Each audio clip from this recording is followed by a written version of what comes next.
I love to see the towns passing by and to ride these rails neath God's blue sky. Let me travel this land from the mountains to the sea, 'cause that's the life I believe He meant for me.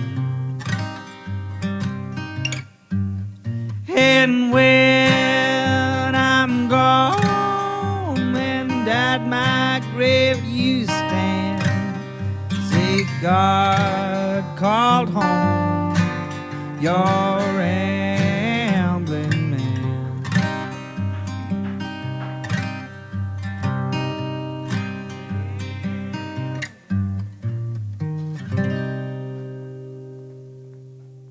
Welcome to Ramblin' Man Podcast, episode number 70. This one is with Jesica and Wes Breitenbach with Crown Upholstery, and we talk about upholstery. Odd how that works out. This feels like a bit of a throwback podcast in that it's super crazy long. If you'd like to find out more information about them, you can visit them online at crownupholsterytn.com and give them a follow on social media. No sponsor this week. There's a lot going on in the world right now, and if you really want to help, really want to give back, really want to show support, find Black-owned businesses in your community and support them, but don't just support them now and get a pat on the back. Support them in perpetuity. And if you'd like to give any money, go to blacklivesmatter.com and give money there. Find a local chapter and do what you can, no matter what. Thank you again for listening. Without much further ado, here's the episode. And the beginning is always the most awkward part. There for a while I was talking about Game of Thrones at the beginning of every episode. Not seen one episode, I but wouldn't be able to follow that. Well, I mean, I could talk about dragons and stuff, but I haven't seen the show. And I know that there's an ice man. There's an ice I don't zombie. know. I just thought of what you did at that one show at that where you like hollered that you laminated your testicles Oh, at yeah. the There was laminated your testicles. well, there's a Steve Martin yeah. bit, I think. It was a big, there was like a Steve Martin bit, and he was talking about like, you know, in a party, you know, how like the record would die, like the music would stop. You know, Yeah. he's like, it always just seemed to be at the worst time. Like you're just saying something about, you know, went to the doctor the other day, and you're gonna have your testicals laminated just as the music stops. And Yeah. everybody at the party like looked at you. There was this band, and they were playing, and part of their song was like they'd be playing really hot, and then and stop for a second. And then right back into it. Well, So he had to take a, yeah. I kind of got that rhythm going, and I was waiting and waiting because every time they'd stop, it'd be totally silent in the bar. So they're playing along, and all of a sudden, boom, they stop, and I just screamed, "So I gotta have my testicles laminated." And everybody in the bar looked and just busted out laughing. It's perfect. That's amazing. Yeah, it was pretty good. It was at that place that was underground. I know. I don't know The that it's basement there bar. anymore. What was that basement bar, Flea? Out in Bearden. World Grotto? No, Oh, over the at- well. No. The well. The well. It was the yeah. well, yes. Yeah. It was, yeah, Mhm. yeah. I'm friends with Gina and Matt, who used to own that Okay. place. I still say that if that place had been in downtown, Oh, yeah. it would have. Mm-hmm. I wanted it to be a comedy club because I felt like Would have been a that would have been a great great. place. Oh, comedy club. yeah. For some reason, all comedy clubs should be underground. Yeah. I Uh-huh. don't know why. No, that Especially makes sense. downtown. There's one spot that's an office that's underground, which is where Biscuit Fest used to be. And the only problem is it flooded down there, which is something you really wanted. Yeah. Do y'all know Justin Helton, Status Serigraph? Those are the cool concert posters. Uh-uh. He was looking to Probably move. seen his work. But Yeah, he was looking to move there, and he was like, "Yeah, it floods." I was like, "No, paper, water, Yeah, humidity. No, Not a good no, mix. Let's not do that, Justin." I've always wanted to have a bootleg comedy club. Yeah, Yeah. Well, have one I here. know, we could have one here. yeah. Charge people a wooden nickel to get in. Oh my God. A pug nickel. Yeah. I was recently talking with Matt at Pretentious about doing comedy because the main guy who used to book comedy here in town, former guest on the podcast, Shane, longest episode is like 7 hours long. Wow. Oh, my gosh. Yeah, yeah. We won't do that. But well, it was what? So this story's so weird. He found out he lost his job and found out his wife was cheating on him within 24 hours. Wow. Bummer. At age, I think, 43. That's life giving you the move on message strong. So he Luckily, his dad is pretty amazing and was like, here's what you're going to do. You're going to move back in with me, and you don't have to worry about anything. Yeah. I'll cover everything. Take a year, figure out what you really want to do. And so he took a year and started doing comedy, and he is a touring comedian. That's amazing. Now. Wow. He's fun. He's great. That's He's awesome. gotten so much. I don't think he listens to this. He's gotten so much better.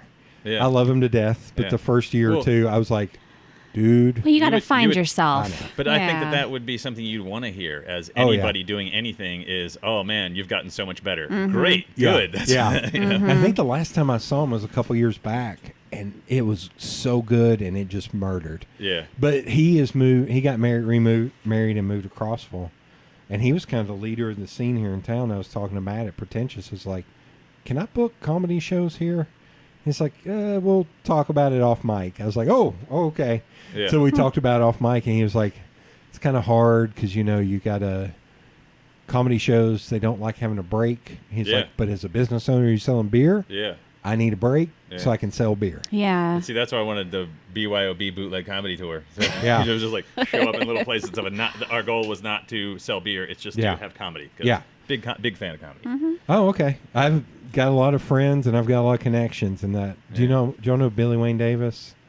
No, we don't know a whole lot of people. Okay. Yeah, we don't leave our bubble very often. Yeah. We're talking to y'all. Let's shut this down. We know a few people. A couple people. Billy Wayne grew up in the middle of nowhere, and he's out in L.A. now. Oh, He wrote yeah. on Sacha Baron Cohen's Okay.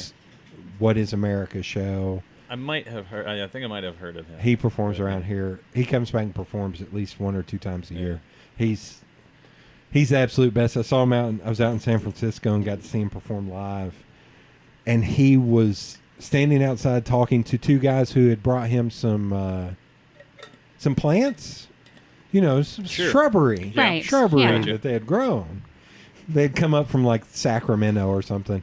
And I walked out the door, and the only thing I heard was him turn around, point at me, and go, "Ask him. He knows." I'm like, "Oh, shit, what's going on? What are we doing, Billy? Are we selling moonshine? What are we doing out here? What are we teaching these California people?" And he was telling stories, and I was like, "Oh, I got one for you." It's like, since you left, Brushy Mountain is now a tourist destination. He's like, No. It's like, yeah, my buddy and his dad rode there on their motorcycles for his bachelor party, and he just stopped talking to me and walked away. It's like, yep, they sell sandwiches at Yeah, there's a Brushy big Mountain. concert there Uh-huh. not too long ago, Yeah. weekends ago. Yeah, Mm-hmm. yeah. I think the band was COVID, maybe. I think his name was like Cody, and I was like, oh, Yeah, close. that's a nail on the head right there. Hey, Flea, you good? I think so. I'm going to go ahead and top stitch this. I don't want to vacuum it down while y'all were doing that, so I'm probably going to top stitch this. I'll dapper on that. Now hold on. You haven't fitted it?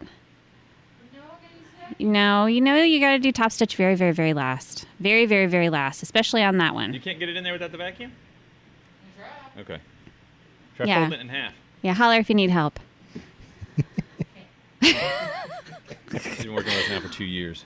Uh-huh. Yeah, she's doing awesome. So. It's a lot to learn.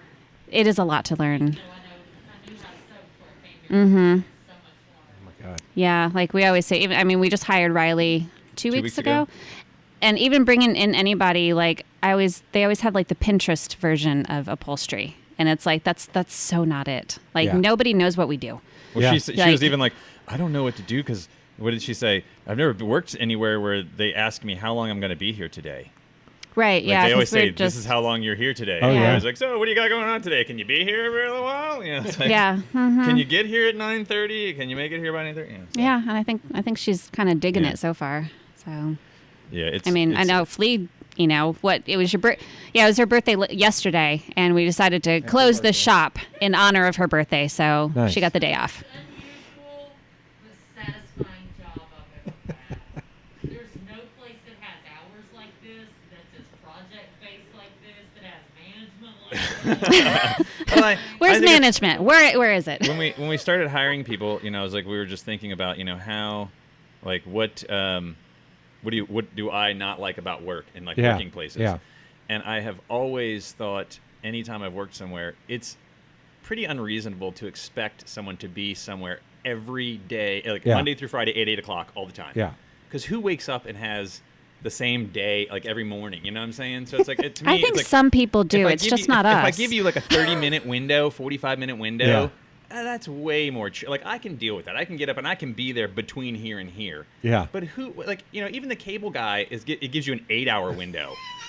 If I'm you're like, lucky. If you're lucky, and, Yeah. and it's just like, and so I mean, and I get that they have a lot of things that they're trying to pack into their day or whatever. But Well, so I it's like to think of it as like, we've given a couple people the ability for them to be in charge of their time. yeah. Because like I can actually remember the conversation that we were having. It was in the morning, and it was, I don't know, 4 or 5 years ago, about like, what do we have besides like the skill of the craft? Yeah. What else can we have to offer to people? Because I mean, we're super small. Like, I can't give you health insurance, like, Yeah. but what else can I offer? And I can offer your management of your time. Yeah. Because it's like there's times where Not health insurance, but health assurance. Yeah. I can assure you, if you don't feel well, you don't have to come in. Yeah. Exactly, right. Yeah, but being like, hey, you know what, if you have a doctor's appointment on Tuesday and you don't want to come in after the doctor, well, then take the day off. Like, it's cool. Like, Yeah. So I work. Do y'all know Pet Safe? The Yeah. dog Mhm. collar. Yeah. So I worked for Pet Safe for 5 years, but then I've also contracted with them. They're never going to hear this, so it's Yeah. all good. But it's weird. Like when I worked there, it was very engineer focused, and some people took it really seriously. Like, we need to have meetings and all this. And my boss would be like, "Are you really scheduling a meeting from 4 o'clock to 5 o'clock? Because I'm going to kill you. Like, Yeah. I need to go take care of my kids. Yeah, like, yeah. I got Yeah. all this other stuff to do." And one of the engineers finally pulled me aside, and he was like, 2 things. It's just dog collars, and you don't have cancer. Yeah. And I was like, yeah. I was like, and we're not curing cancer here. We're making products to shock the hell out of dogs. Yeah. Like, it's not that important. But then going back, it is getting so laser, like Six Sigma business focused. They're like, well, we have our stand-up meetings every morning at 8 o'clock, and you need to be here. Yeah. And they're out on Dutchtown. I was like, I live in no. Yeah. No. And I would show up, and I would be sweating and stressed from that drive, and almost getting in 3 wrecks. And they were like, "So what are you working on today?" I was like, I haven't looked at my email yet, so I don't know. Right And now, I'm they're just like, working on calming down from having to get here. And they were like, "Oh, okay. Oh, okay. Well, I guess, can you check your email and just let us know later?" I was like, "Yeah." Or I could have done that when I came in at 9 o'clock. Like, That line of products actually got our dog terrified of the toothbrush timer that our kid used, and the little beep that every once in a while a smoke detector likes to make at 3 o'clock in the morning. all I can say is, you're welcome. Because when we first got her, we Yeah. lived in Flagstaff in this very mountain cabin style house with very large roof, and so big empty space. And she'd Yeah. sit at the back door, and when anybody went by, she would just bark, and it was just so loud in that tiny space. Oh, yeah. We're just like, we got to do something. So we tried that little thing where you put it on and it shocks The bark her. collar, yeah. Now I tried it myself because I was like, I can't put it on my dog Yeah. and not know what this feels like. Well, I mean, it's like licking a 9-volt. It shocks you. It's not. Yeah. It wasn't real bad. Yeah. But I mean, it was certainly something that's it gets your attention immediately. Yeah. And so I gave it to her, but it would always make that little beep right Yeah. before it gave her the shock. Yeah. And so my son had a little toothbrush timer that went beep every time, 2 minutes or And whatever. Oh man, it took us a while because like he'd be sitting there brushing his teeth, and all of a sudden it would beep that he's done, and she would just cower under the bed or just like run up Oh to you my and start God. cowering and cowering. You're just like, what is going on? And then we figured out it was the toothbrush timer, and then the smoke detector when it would go off. Yeah, but she didn't mind a chainsaw. No, she was sitting next to a chainsaw, but yeah. Yeah, I'd be cutting wood, and she'd be sitting right at the bottom of the tree. But Oh, yeah, my she God. did not like that little tiny frequency of that beep, which just send her into a tailspin. Yeah, we God. broke her. Yeah. That's anybody when it came to they had a what was it, like a spray bark Oh, yeah, thing? yeah. That one. Anytime anybody was like, "Well, what do you think?" I was like, "Buy the spray one." Yeah, Because that's what I would have done. Yeah, is even better. Like the shock, which they liked. What was it? Static correction. Oh, wow. Yeah. Static correction. It It certainly was. I was like, I get that. Like if your dog's running and you need to stop him. Oh, and yeah, they, yeah. Same thing. Like when we went through orientation, we actually had to test it on our arm. Mhm. We could crank it up, and then I realized from the engineer later, they were like, "Don't do that." It's like it has to.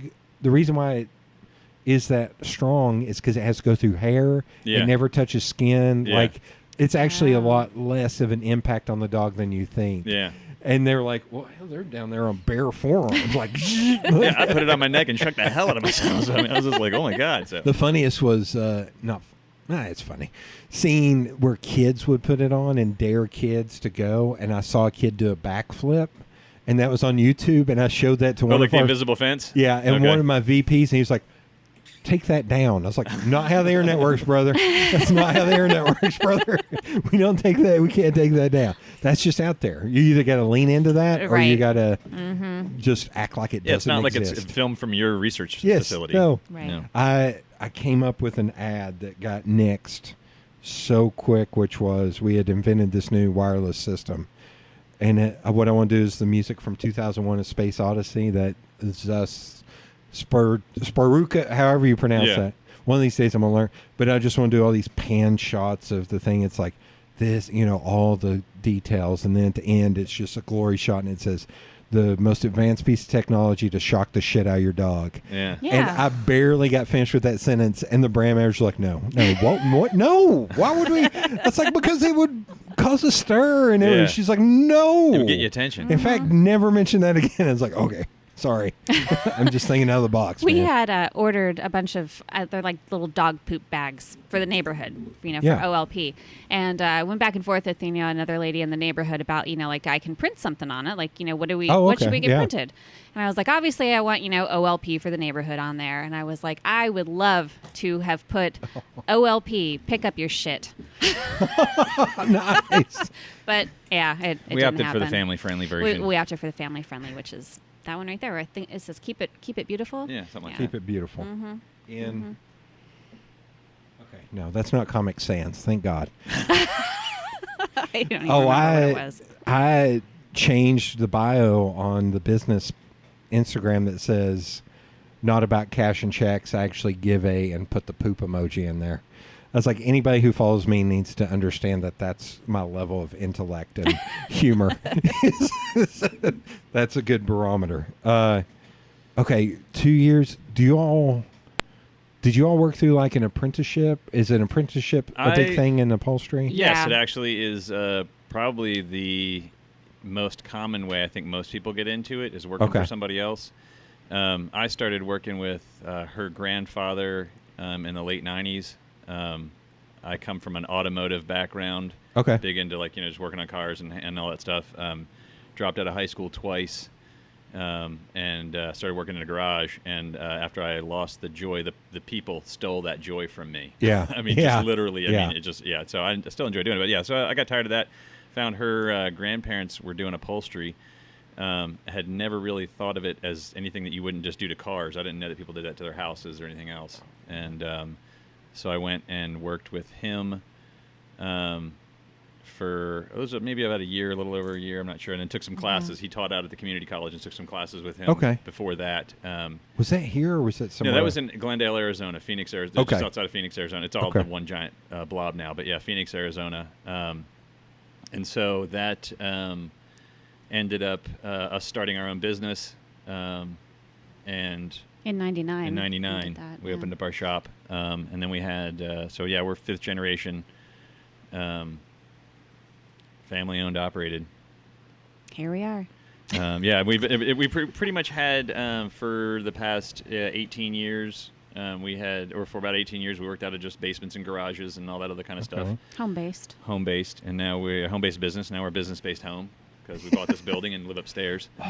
This building. and- All I of know, this we love building. it. So When do we first moved or first came to Knoxville looking for places to live, there was a place down over at the Fellini Kroger shopping center. Yeah. And you could go in there and you'd pay them like $25, and they would give you a list of apartments that were for rent because this Houses was, too. Yeah, like Oh, apartments and really? houses. Yeah, because this is like before the. I mean, the internet was just kind of catching on, and there was Okay. Craigslist and stuff like that. Yeah. If you wanted to go that route, but this was like the place to be like the inn for apartments and stuff. So we went down, paid our money, we're driving around. I remember driving past this place several times. Yeah. And she was like, "Oh, that place is amazing," and I'm like, "Yeah, whatever." So, yeah, and then somehow it came up for sale, and she bought it. Very serendipitously. Yeah. Serendipitously. Because it was There we go. Yeah. the parlor before. It was a parlor before. Actually, it was before it was us. actually- It was a used clothing store. Yeah. And they Oh. sold like some used clothes and Okay. online and Vintage, stuff. vintage clothes. Yeah.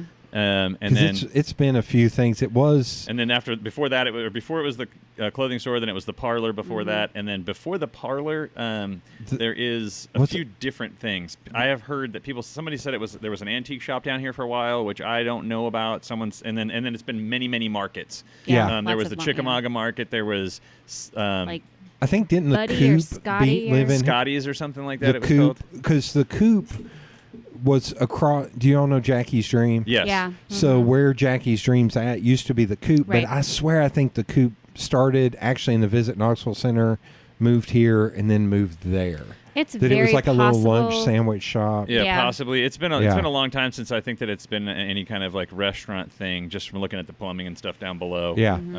Well, because there's still an old. we don't know racetrack. how up to Well, code. exactly true. There's that as well. But Yeah. so I know it's been a lot of different things. But as far back as we were able to find out was we met the grandson of the building's owner, or the guy that built the building. Yeah. Grady Spalding is the guy that built the building for Spalding Grocery Store, and Grady Ammon lives up the road, and he was the one who I recognize that name. He's done a lot of history in the neighborhood. And stuff. Okay. He's written Yeah, some stuff he's about got it. all kinds of stories. But yeah, he was the one that we have gotten some pictures from the original building, and then when it was a grocery store front and all that. So I was talking to a friend the other day about this, and we were talking about. He was saying he's like, it's weird that it's just this building in the middle of like houses, and because so one of my grandmas lived on Atlantic, just right over here, Mm-hmm. and I said, well, who knows? Back in the day, it could have been. The church didn't have this big parking lot, and there could have been other buildings That's over there. absolutely correct. That's- Is there that was, what- there that's was what a it was. grocery store here, Woohoo! and right up the street here, Was right that before IGA? Pershing, Yeah. you'll see there's an empty lot there that I think the homeowner bought that lot, and they just have their dogs in there. That lot was a grocery store as Okay. well. Mm-hmm. So So I am right. there were Yeah. a couple of grocery stores around here. This one, I believe, was one of the first ones built in the neighborhood. Yeah. And because from what we had gathered, there was also in this little triangle lot next door, there was a warehouse that they used for a furniture store downtown. Okay. So that's all it was. And then on the other side of the tracks, I heard that there was another grocery store or another store over there. 'Cause So this was at one time considered the downtown area of Oakwood. Yeah. You know, Of Lincoln Park, this area of Chickamauga. Because so. the school up here is where my mom and her two brothers went. Sure. They went to Fulton. This was my grandmother's church, but when I was growing up, this was already the giant parking lot and the church over here. Yeah. But yeah, this building is always kind of set here.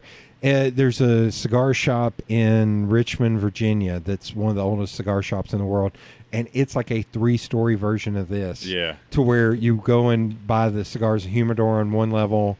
The second level is a VIP lounge that you pay so much per year. And then the third level is where I think it's the same thing. It's like third or fourth generation. Yeah. Where the younger they're in their 50s now, but the kids now Right, live they on live that up there. third level.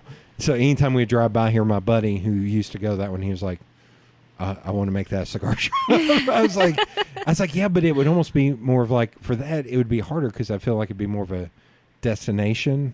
Yeah. Or you would have to Mm-hmm. build Yeah. a neighborhood around it. Like, Yeah, see, I think that's not close enough to a lot of the downtown. issues with a lot of the businesses that were here before us. Like if you have a clothing store, you need people to You need walk walking by. in, Yeah. And there's things no like reason that. to walk by here unless you're going to the bus stop or you're walking from Right. one place Right, to the other. or Right. you have an appointment because you're coming in to have our services. So Right. yeah, but we've never relied on that. Which amazes me. I think there's now like 4 or 5 wedding dress shops just in downtown Knoxville. And I feel like this would be better for that. You Yeah. know what I mean? Oh, like, yeah. Oh, yeah. Like it feels like rent down there would be way too expensive. Oh, yeah, there's no way. And same thing with like appointments and everything. I was Yeah. like, yeah, you need parking and you need a space. I think that there have been, and I have heard a lot of stories from many people who have had plans for this building. Yeah. There was one guy who was saying when it went up for sale, he was like, "Oh man, I wanted to open it up and like start a brewery and like put a porch and all kinds of stuff Oh, yeah. outside." I mean, there I is feel a like lot everybody of we great- talk to, they're always like, "Oh, I want that building." I wanted that building too. Oh, yeah. So it's like Oh, yeah. I feel kind of lucky that we're able to be kind of the caretakers for now of this place, and that's kind of how we look at it. This space is in so many people's memories, Oh, yeah. regardless of what it is. Yeah. And how it is. There was even people that have come here and just come in the doors when we would have our doors open, and just say, hey, I wanted to look in here because when I was growing up in this neighborhood, the windows were just painted black, and I was never, and then people were storing stuff, and I never knew what it was, or something. Yeah. Like that. So we've heard everything from, I used to come here and buy gum and play video games to, never knew what it was, or I wanted that building too. Yeah. And the cool thing is that the floors are original. So when you look around, you start seeing like right where the spot we're over right now is this black square. If this kind of see how it's different than everything. This is where the meat counter used to be.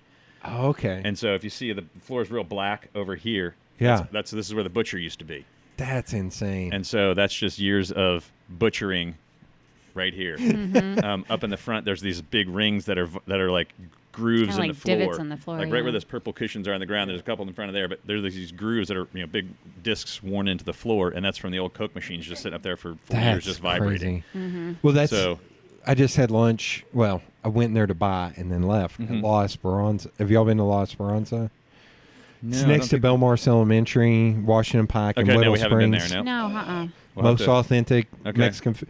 Do not speak English in there. I appreciate that. And Because it's- living in Phoenix for as long as we did. She grew up Yeah. in Phoenix. When you start to come to places out here and you buy Mexican food, and you're like, Go you there. got to find a place like Go that. there. Okay, we'll absolutely go there. It's amazing. It's cheap. Cool. And they've expanded. I just get tacos. They have great Oh. tortas and everything, but it's a market up Yeah, front. okay, yeah, But yeah. I think growing it's- up, that's where my grandmother went grocery shopping. Great. And I was pointing to my friend. I was like, the meat counter used to be back there. I was like, it was insane. And she was like, oh my God. Yeah, I can kind of see it now. Is that the little market that's across the street from the pharmacy and then like next door to Yeah. the crazy house with the sign? House with the sign? Yes. Okay. Now, that's only been there for, I think, 6 months or so. Well, it's changed a It's couple changed. times. It Has was it? just a big piece of plywood with spray paint, and then Yeah. it's kind of evolved. Because into at first I things was over like, the years. do you mean the fire hall in front? No. No. Now I remember Yes. the Yeah. house. With yes. the sign. with the messages. Yeah. Whatever they are. It's God love them. Bless Yeah. their hearts. Wait, bless their hearts. There Bless you their go. hearts. Yes. Yeah. Yes. Mhm. But yeah, it's, and even going through and picking out food and stuff, they have fresh baked breads and stuff. Oh, it's the best. If, yeah, we're if you're gonna go looking there. for bread, also, this is just going to be a recommendation podcast. Out in, do you know where Party City is out in Fountain City? Uh-huh. Yeah. There's a Mexican bread place in there called Roofies that it is, if you hit them at the right time, I'm like, I do want I to. can just gain weight just by walking in there Smell because it. it's Yeah. so. The place across the street from Oh, yeah, Elst. yeah, I have not it's tried good. that yet, though, but we need to go in there We and do hit need that It's to place good. up. But it's same as them. It's like, it's weird in that, like, if you don't hit them at just the right part of the day, and it could be early, it could be late, Yeah. and they don't have fresh stuff out there, it's like, man, this is a bummer. Like, because I went in there, I was like, oh man, okay, when are you all going to start baking stuff? Because I'm ready. Hey, I'm, are you needing to talk to him about that bottom? Well, yeah. Yeah, what's up? Well, I mean, I didn't want to interrupt. No, have at it. Gonna fuck out and sweeten up my stuff. Okay. She's got to add something to the bottom of that because it's the one side is shorter. Uh-huh. And so, do you want to just take like a strip of Dacron, glue it down, and then do a Dacron wrap out over it in order to fill that out? with a piece of Dacron. Okay. with Okay. another piece of Dacron. Just kind I of do think- it. yeah. And if you, I don't and know if if I want to do Dacron on the sides. I don't think I would. no, I probably wouldn't. No. Do all the way around. Yeah. Yeah. Yeah, all the way around. Yeah, with that strip underneath Yeah, I there. just didn't wanna Or interrupt you can even make it a little bit longer and just kind of double fold it there at the zipper. You know what I'm saying? Make it a little bit longer, just kind of wad it up there on the bottom. And that Oh, way if you need to yeah. unroll it and trim off what you need. To Yeah, kind of make it go straight. that's a good idea. We're always trying to give more life to people's furniture. And Yeah. so when someone brings in a piece that has a cushion that sits one way and you can't flip it around, we always suggest yeah. if you could flip it, then they go, oh, yeah. And then you're like, so we always have to do little modifications to try to give people a little extra life. Oh man, not to keep I sat on a couch at that cabin and it immediately. Oh, yeah. I was like, oh god, I can't get up now. Oh my god. Rental cash. Yeah. Okay, I got to move on. I'll just give. How long have y'all been in Knoxville? Because I may We've just been I in may just Knoxville- give you a list of Yeah. like That- here's. yeah. We've been That's in Knoxville this is our 12th year. Oh, okay. And so we are still newcomers. We're almost reached that point where we can sort of, be treated as residents. Maybe. Yeah, we're almost there. So, yeah, I think that Knoxville is one of those places where you can't come in here and expect things to happen.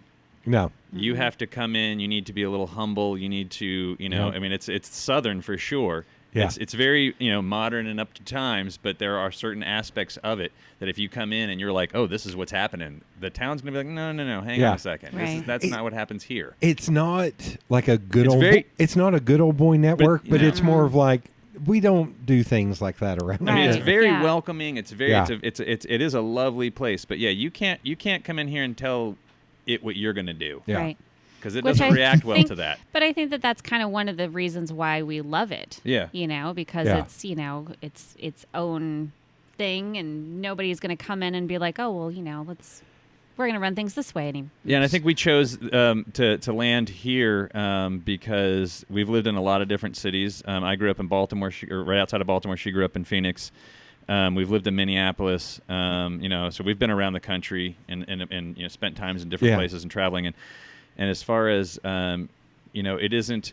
That's one of the things I like about Knoxville is it isn't over itself. It isn't Yeah. just so big that it's out of hand.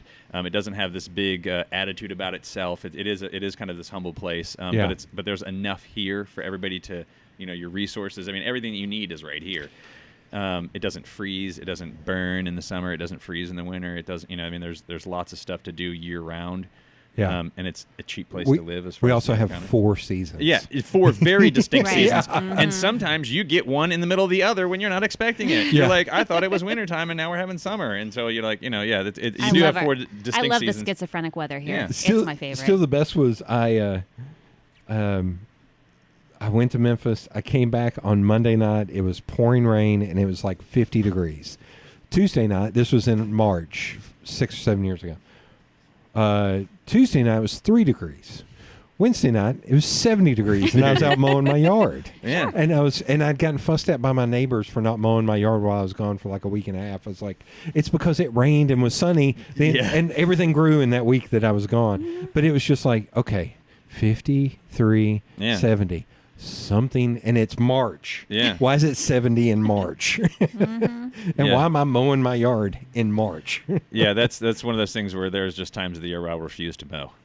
She's like, it looks like it's gonna mow. I'm like, no, we're not mowing. It is not. We're not mowing. Not mowing season. Yeah.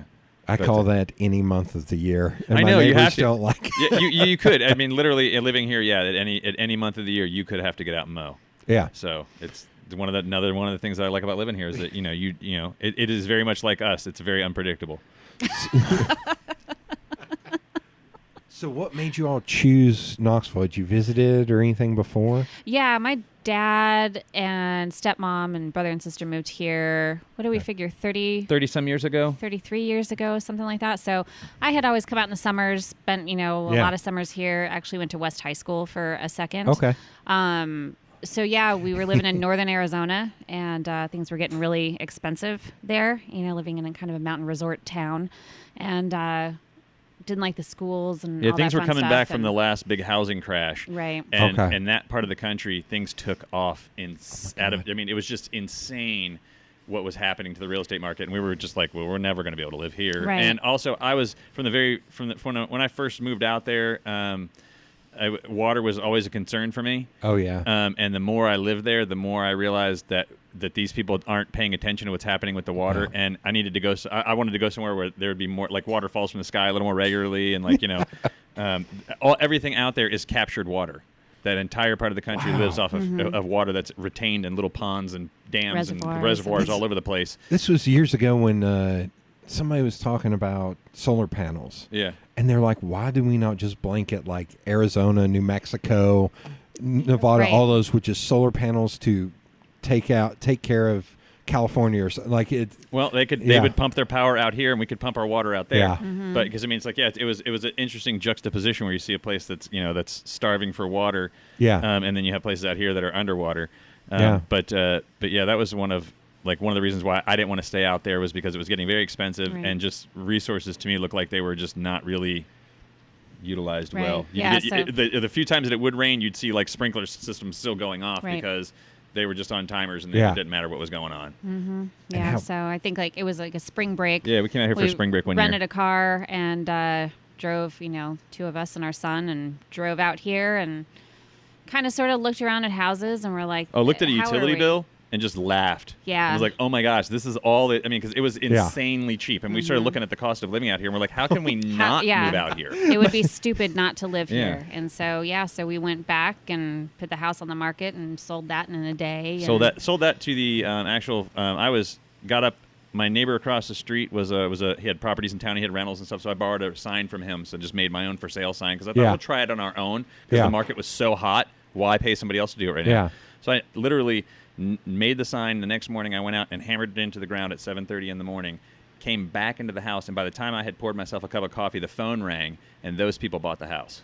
Wow. Yeah. So I just like to think that it was just, it was a little nudge going, Yeah. go ahead. Yeah. Go ahead. You're done here. You're doing upholstery out there. Yeah. Is there anybody still out there that's doing that? Or in our everybody- family, no. Her grandparents at the beginning of the year just passed away. Oh, sorry. So that was that's one of those things where Grandma and Grandpa literally was a month apart.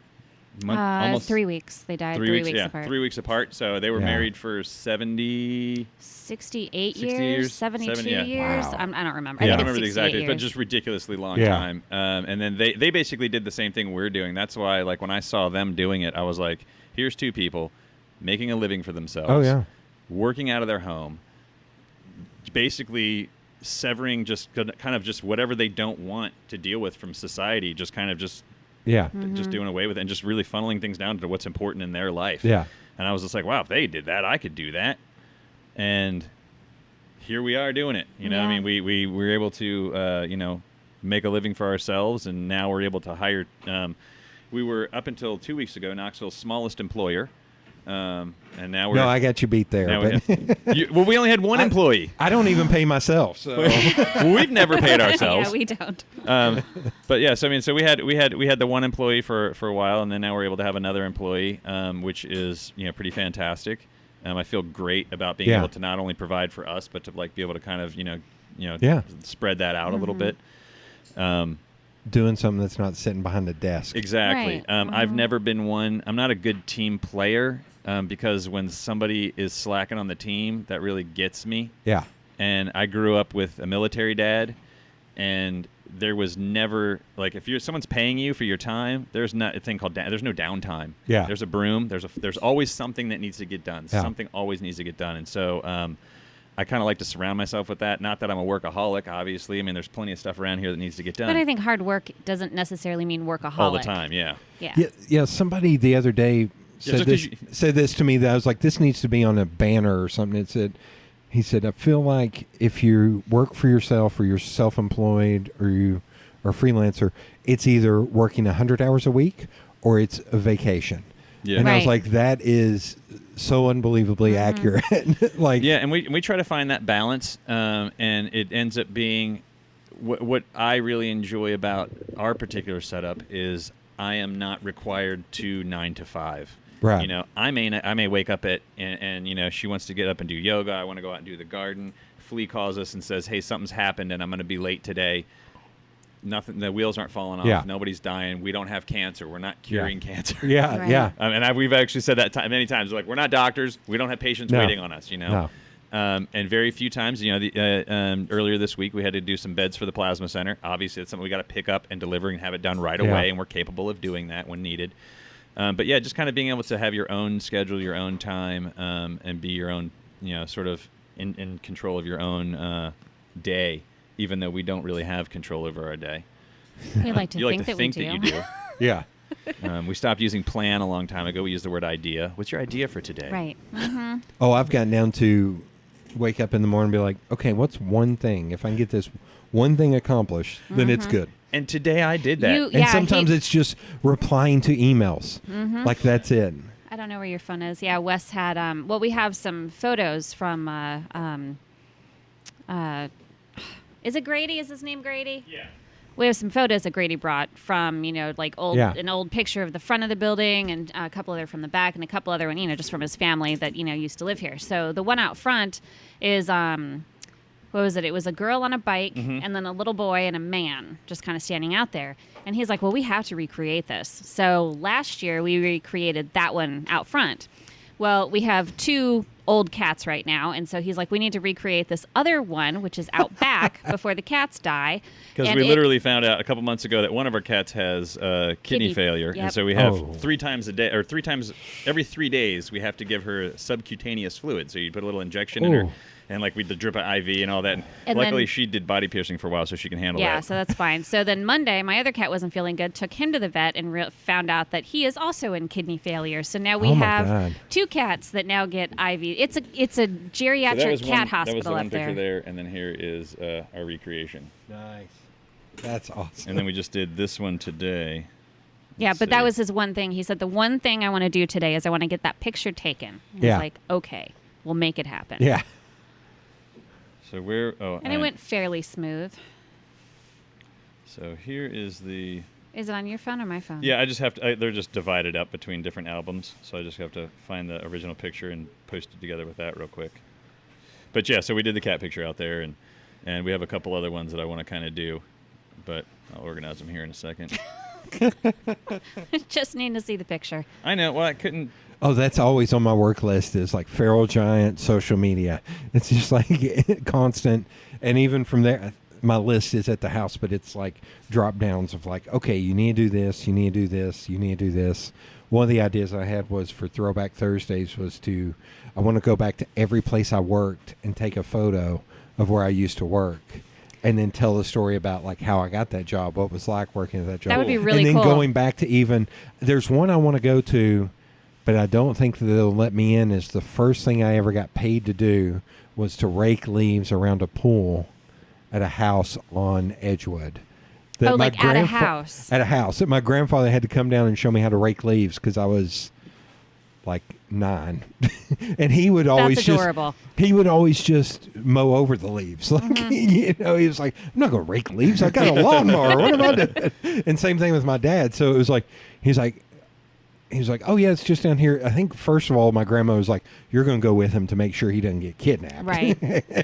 And then he went down there with me and I started doing it. He was like, no. Same thing. He was like, you're doing it wrong. Let me show you how to do it. And so I started doing it. And I was like, man, I really want to see. I kind of want to just knock on the door and say, but I'm also a big dude. So I'm like, I don't want to scare the crap out of him. But like, can I just take a photo of the pool out back? It's like, but the other one was I used to tend to the fields and scorekeep at ballparks around town. Okay. So that'll be like the first one is the scorekeeping. So just trying to make it weird and unique. Oh, yeah. And then going through in some of the places I've worked, I don't even know if they're there anymore. It'll be interesting Yeah. to At least just go, the building. Yeah, to go Yeah. back and see.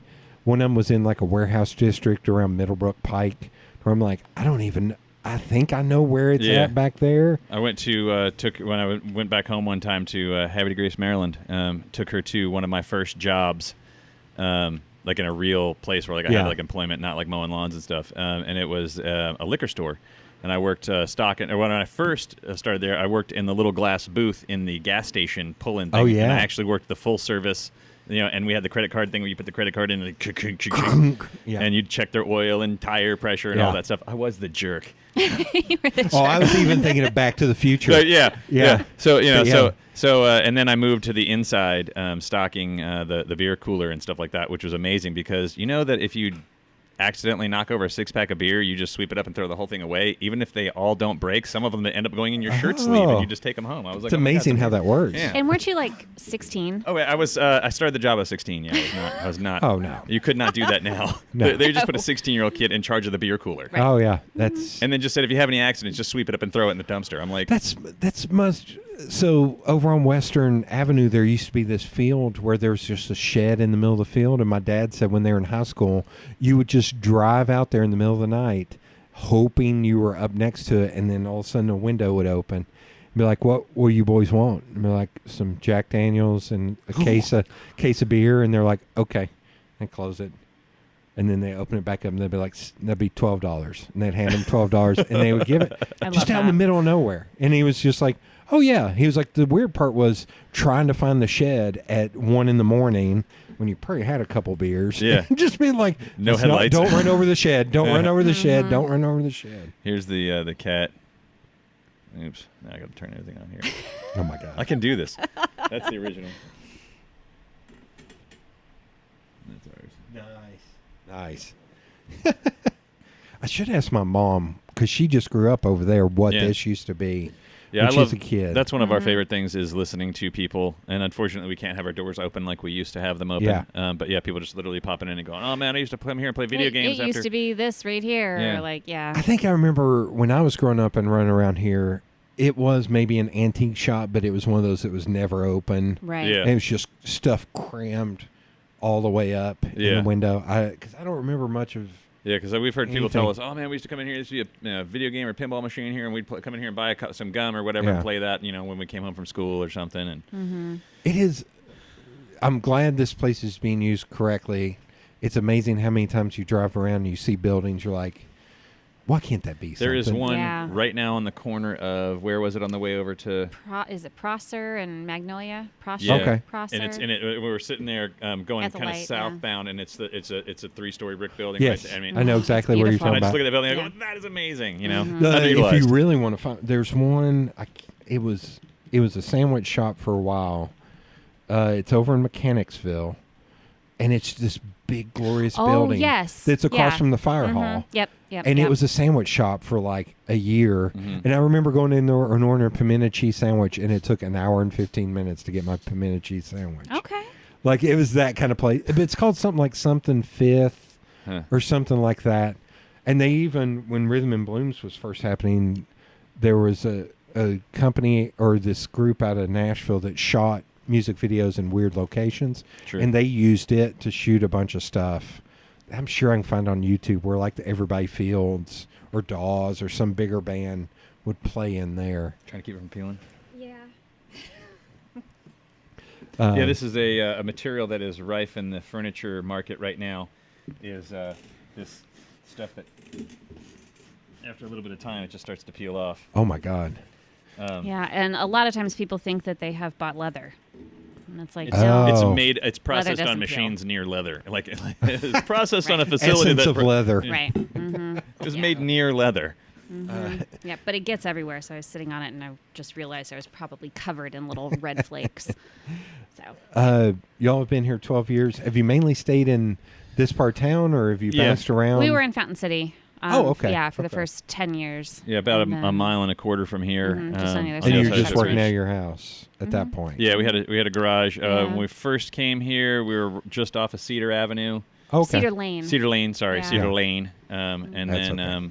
then we went to about a mile from there. Bought this place now a mile from there, so we keep moving now a mile at a time. We used to move across country to be from like 4,000 miles, Right. and now we've gone to like a mile each mile. time. Yeah, but we're done moving. Yeah, we're done. We're looking forward to this being one of the last places we have to move to, and hopefully we'll be here for at least 60 years. I think. I think could that's probably pull that off. feasible. Yeah. That's feasible. That'd put me at a little over 100. I think that's doable. Well, my grandpa always said he was going to retire when he was 90, Yeah. and then And then at 92, was that we were like, you got to stop working. No, it was. no, he stopped just before 90. Just before 90, yeah. I think 89. Yeah. I had a great uncle like that at 103, he was still walking 4 or 5 miles a day and mowing people's yards. Wow. To where, like, man, don't ever put him in a retirement home or anything. 'Cause No. he'll just, and that's what happened. He thought that the pills he was taking were vitamins, and he finally figured out one was for his heart. And so he's like, I just quit that. I didn't need that. Oh. And he died within like 3 months. Yeah. And it was like, man, he probably would have lived to 112. Like, he was stronger than all of us. Yeah, we had a client. It was a few years back, and we usually stay, 6 to 10 months booked out at any particular time, depending Yeah. on what the project is. And we had a woman that we went to go to her house and give her an estimate, and I had to go back out to the car to get some books. And I guess during that time period, they talked about age and stuff, and we had come back in and give her the estimate, and she goes, "Okay, well, let's go ahead and do it." And we're like, "All right, we're going to be picking it up in 6 months or something." She goes, "Oh, I can't wait that long. I probably won't be alive." And I'm just like, "Oh, ha ha," you're just making an old person Yeah. joke, And then we ended up, just leaving and not getting the job. And we're driving away in the car, and Jess goes, "You know how old that woman was?" And I'm like, 92 or something. 102 years old. Was she 102? I think she's Good 103. Lord. 103, Yeah. 102, getting ready to turn 103 or something like that. I was like, she yeah, I would- voluntarily gave her driver's license back to her daughter because she was like, look, I don't think I should be driving at this age. Oh my God. And I'm like, I mean, she was getting up and walking around. Like, I couldn't believe, her, just everything, her mind, her body. I mean, she walked around with a cane, but I mean, everything was still there. All Yeah. of her, but I was like, really, she's true. That's true. She may be dead in 6 months. I don't know. But, She had a sense of humor about but it. yeah, exactly. She's just like, she's like, I'm on borrowed time. I can't wait 6 months for a couch. Oh man. I'm trying to think.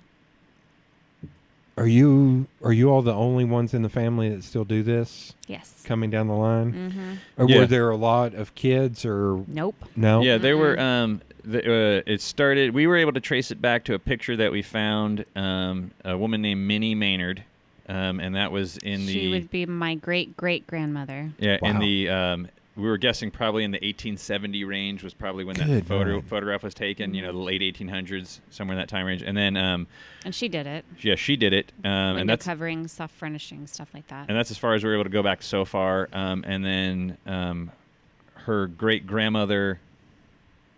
Well, that was the one from West Virginia that used to travel around. Granny, yeah. Yeah, as part of the New Deal, teaching women how to upgrade their homes. She had a horse and buggy in West Virginia. That's amazing. And she would go from house to house and stay with somebody and teach them how to and she was getting paid for a government wage to like go and teach people how to do their houses. Kind of like how the CCC would go and build trails and Right. make all of these things all over the place. Well, this Right. is she would just go into people's homes and teach them how to sew. And one of the things that I thought was interesting, and I kind of like the history of sewing and all that stuff.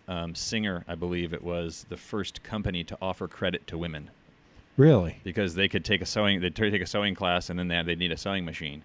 And so everybody this- had to have a sewing machine. Yeah, so everybody had to have a sewing machine. So and no one could afford that. And so Singer was one of the very first companies to give women of all people credit. Wow. And allow them to get a sewing machine and just pay on it monthly or weekly or whatever it was. And it would be a couple of dollars or something like that. But yeah, That's it was pretty, crazy. pretty interesting in the 1900s. Yeah. They were like, look, you weren't going to be able to get a guy to buy a sewing machine. No. So, Yeah. Yeah. I wonder. Over the years, is it equal or is it skew more towards women or men? We were actually just talking about this the other day. So, I grew up in my grandparents' shop. Like, I took Yeah. my naps on the cutting table, and I actually have a picture upstairs of me being, maybe like 2 or 3 years old. yeah, I'd say 3 sitting on Grandpa's lap. Sitting on his lap as he was sewing. Like, I always remember, I'd sit on his lap and he'd sew. Yeah. But growing up, I mean, my grandpa was the one that did all the upholstery. My grandma didn't do anything at the time. She took care of the house and, She tore down furniture. Oh, yes, Not that's probably even later back on. That was then, later yeah. on, yeah. But I remember any other upholstery shops that were around us, they were all men. Okay. Men worked there. My grandpa only hired men. There was never a woman in the shop. And I don't ever remember that being an issue. It was just kind Yeah. of like, oh, this is like the way what, it is. Yeah, it's the way that It's it the style is. of the times. Right. And so, so we started doing this, and I think just recently we had gone out to North Carolina. Oh, was that 2 years ago? It was Year 2 and a years half ago. Yeah, so there's an upholstery group on Facebook or something like that, and they were like, hey, Let's all get together let's all and meet get together. somewhere. We're like, Like, that's you a know- fantastic idea. Yeah. and we're like, heck yeah. So this gal, she owns Kim's Upholstery up in New England somewhere. Yeah. So she put it all together, and she said, hey, we're going to be staying at this hotel. We're going to go to a couple of different mills so you can see the fabric being made. And it was wonderful. But one of the things that I realized at that point, and hadn't ever really thought of it because there's not a whole lot of upholsterers, is Wes was only one of 3 men there. Oh, wow. It was all women. Out of 25 people. Something like that. It was Okay. all women. And now some of them didn't do furniture upholstery. Some of them did like Draperies drapery, and the kind of soft things window like that. treatments, things Right. like Okay. that, balances and stuff. But they were either trying to But- get into upholstery or get Right. more upholstery skills along Yeah. the line. Yeah. So, but it was all women. And it was like, that's so weird. Like in my mind, upholstery was for men. Okay. Or, always had been. And so now it seems to be like more women. And was it this morning we were talking about like why we think Yeah. that is, that now there's more women coming into it because it is a very physical job. Lifting heavy furniture, tearing things apart, pulling, tying springs. Yeah. There Right. are some aspects that are very laborious Right. and very, take a lot of strength. Right. And not saying that women, I mean, there's 3 girls that work here. Yeah. We do it. But it's very labor intensive. So I think that it's interesting that for some reason there's been a shift in, these newer, up and coming upholsterers There's a lot seem more to women. be predominantly women. Also in that vein, letterpress is like that too. Like Really? letterpress used to be really, guys, and generation. If you ever get to meet Andy Coleman out at Coleman Printing next to Shoney's, I have. he's the nicest human being on the planet. But he's like same thing, 4 generations deep of printing. Yeah. But now it's like you got Julie on Gay Street at Pioneer House. Kara is in there too, so that's 2 women. And then Laura Bayston was in there, that's 3. And you got Sarah at Stripe Light. Yeah. And then over at Happy Envelope, it's a couple. Yeah, She there's a- designs and yeah. he does Yeah. the letterpress. But he's got, I think, 1 or 2 younger women that work for him doing letterpress. And that same thing, it's a physical job. Right. That especially like Stripe Light does it, or Happy Envelope does it on the big old letterpress where Yeah. you really have to. Not saying Stripe Light isn't, but it's just Yeah. it is amazing that now it's skewing more towards women. Yeah, that is odd. Like we were talking about with upholstery, Wes had brought up the fact that men are not necessarily taught to sew nowadays. Yeah. That it's for whatever reason. Oh, Yeah. sorry. No. For whatever reason, it's not been manly to sew, Yeah. and you can't do upholstery and not know how to sew. Yeah, It's just not an option. yeah. You gone? Thank you. Bye. Wait, what is today? Today's What is Thursday. today? That's the end of the week for everybody. Is it really? I have to do that a lot. I'm like, what is today? Thursday. It's Thursday. Sometimes we have a meeting. Is that Like what's okay? Yeah. Yeah. Yeah. Do you want to work tomorrow? I mean, you can if you wanna. I mean, we don't. That's We all don't good. I could go West Virginia. Oh. Yeah, just do that. Take care of No, yourself. Just do that. yeah. Go get Yeah. yourself packed Yeah, up. cut that out. Don't tell anybody I'm Oh. traveling states. Yeah. They don't like us Tennesseans up there. Going home for a wedding. Well, yeah. I'm a straight back. You have to drive up there, Stay. quarantine for 2 weeks. Then Right. come Yeah. back here and quarantine for 2 Yeah. weeks. Yeah. They're like, wait, your neighbor's Sevier County. We can't have your kind up Yeah, here. we don't want your cooties. You just cover up the sticker on the bottom of your plate so you count Yeah, Yeah. there you go. Lock this front door. Okay. Oh, Not already. I don't think it is. Thank you. So I keep thinking back, and this is one of the questions I'll get into, but I went to Fulton, and Fulton was a vocational school. So that's how I got into what I do. Is Okay. there was a print shop down there. But your freshman year, there was a program called Prevoc where you took every vocational class for 2 weeks.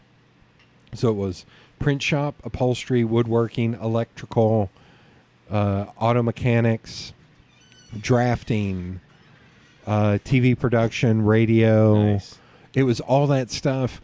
I wish I can find it. If I can find my old yearbook, I have to show you all the picture of the upholstery teacher because he looked like a country singer from the 70s. Nice. Like Cool. unbuttoned shirt, Oh, at Lord. least 3 or 4, a lot of chest hair, beard, gold chains. yeah. And it was to the point, I think it was all, Like Smokey the Bandit. yeah. But it was wild in that I don't think many people took upholstery or woodworking, and it was all guys. It was mainly all guys in all of the vocational. Yeah, It was young guys. Print shop, we had some women or younger girls, but drafting was all guys. Commercial art, video, TV broadcasting, there were some women, but for the most part, top to bottom vocational was all guys. And when my dad and uncles went there in the 60s, late 60s, early 70s, you didn't actually go to Fulton as a freshman. You went as a sophomore unless you were going into the vocational department. Then you went up as a freshman. Like, it was wild. But I think my mom still has a pillow I made that is sad. Like, one side looks dented Oh, in yeah. to where the foam didn't touch, and it just... I think she's kept it. I think she may have thrown it away. I don't know. You think She she'd probably throw it away, cherishes but yeah, it. she's her favorite pillow. Yeah.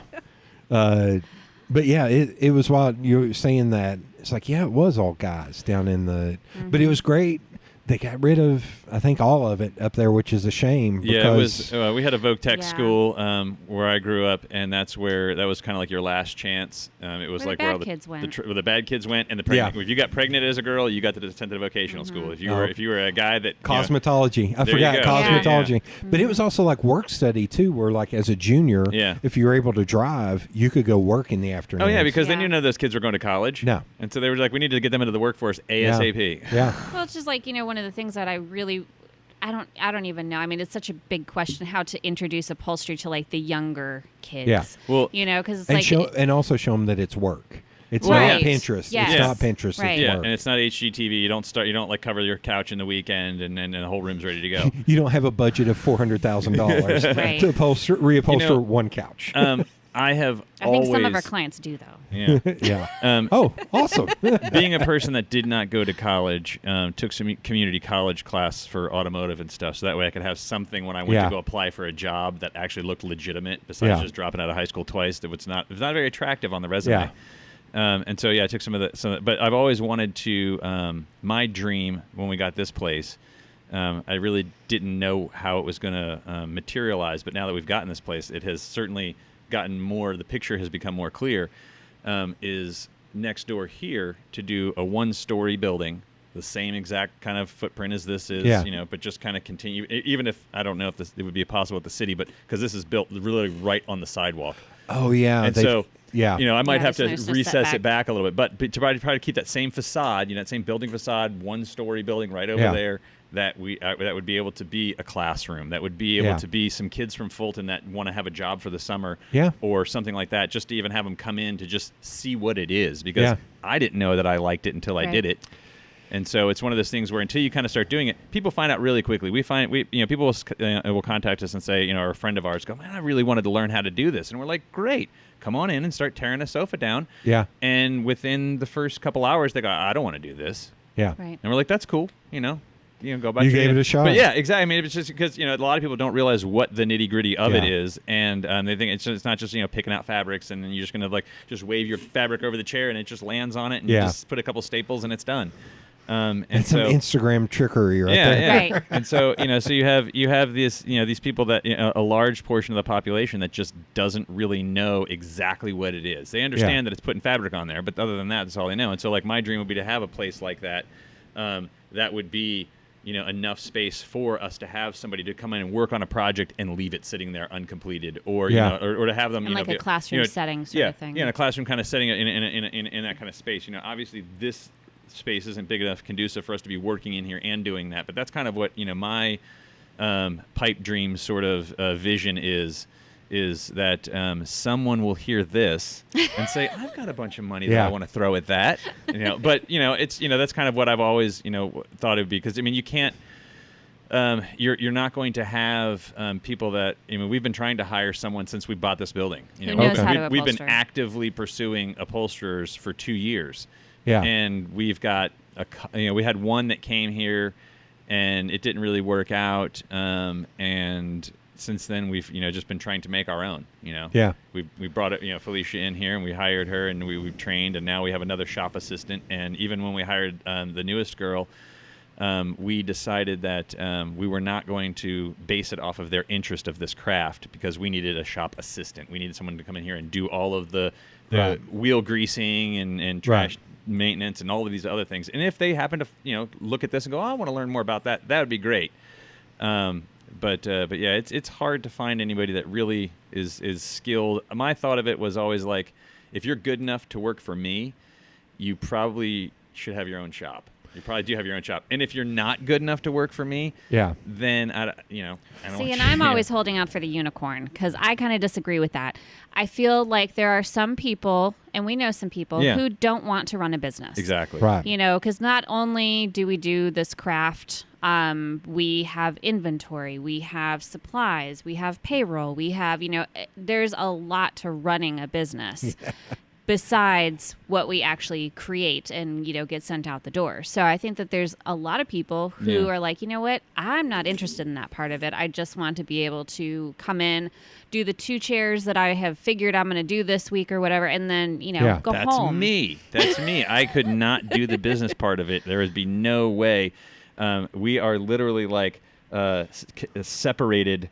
There's like this. There's a aura bond between us because I just like the whole building or the whole like running business part of it. I mean, I literally fell asleep yesterday while we were doing emails. He literally did. I mean, like literally, while we're she's like how much labor for this one, and I give her the labor, and she's like, all right, how much for yardage? And I literally fell asleep. Oh my we God. we were doing like 15 or 20 emails, and it's just like after a while, I'm just kind of sitting there, and I'm like, did I just fall asleep? She's like, No, yeah. I'll say we had an early day. We had to deliver the plasma donor beds at like 6 o'clock in the morning. Yeah. So, It was an early day. But you still literally fell asleep sitting up while we were trying That's to get emails amazing. done. And it's just, because the business aspect of it, like there's been times where she's like, here, I need to show you how to get into this quick book thing. Or He doesn't even know what I use. like the program that we have to, like, she's like, here, let me show you where invoices are and all this other, and it's like my brain just immediately starts to shut down. Yeah. It's just, I mean, I can, my eyes get heavy, like everything about it is like, go away from this. Yeah, his So- brain is like probably 50% creative and 50% like engineering scientific-y. So like Yeah.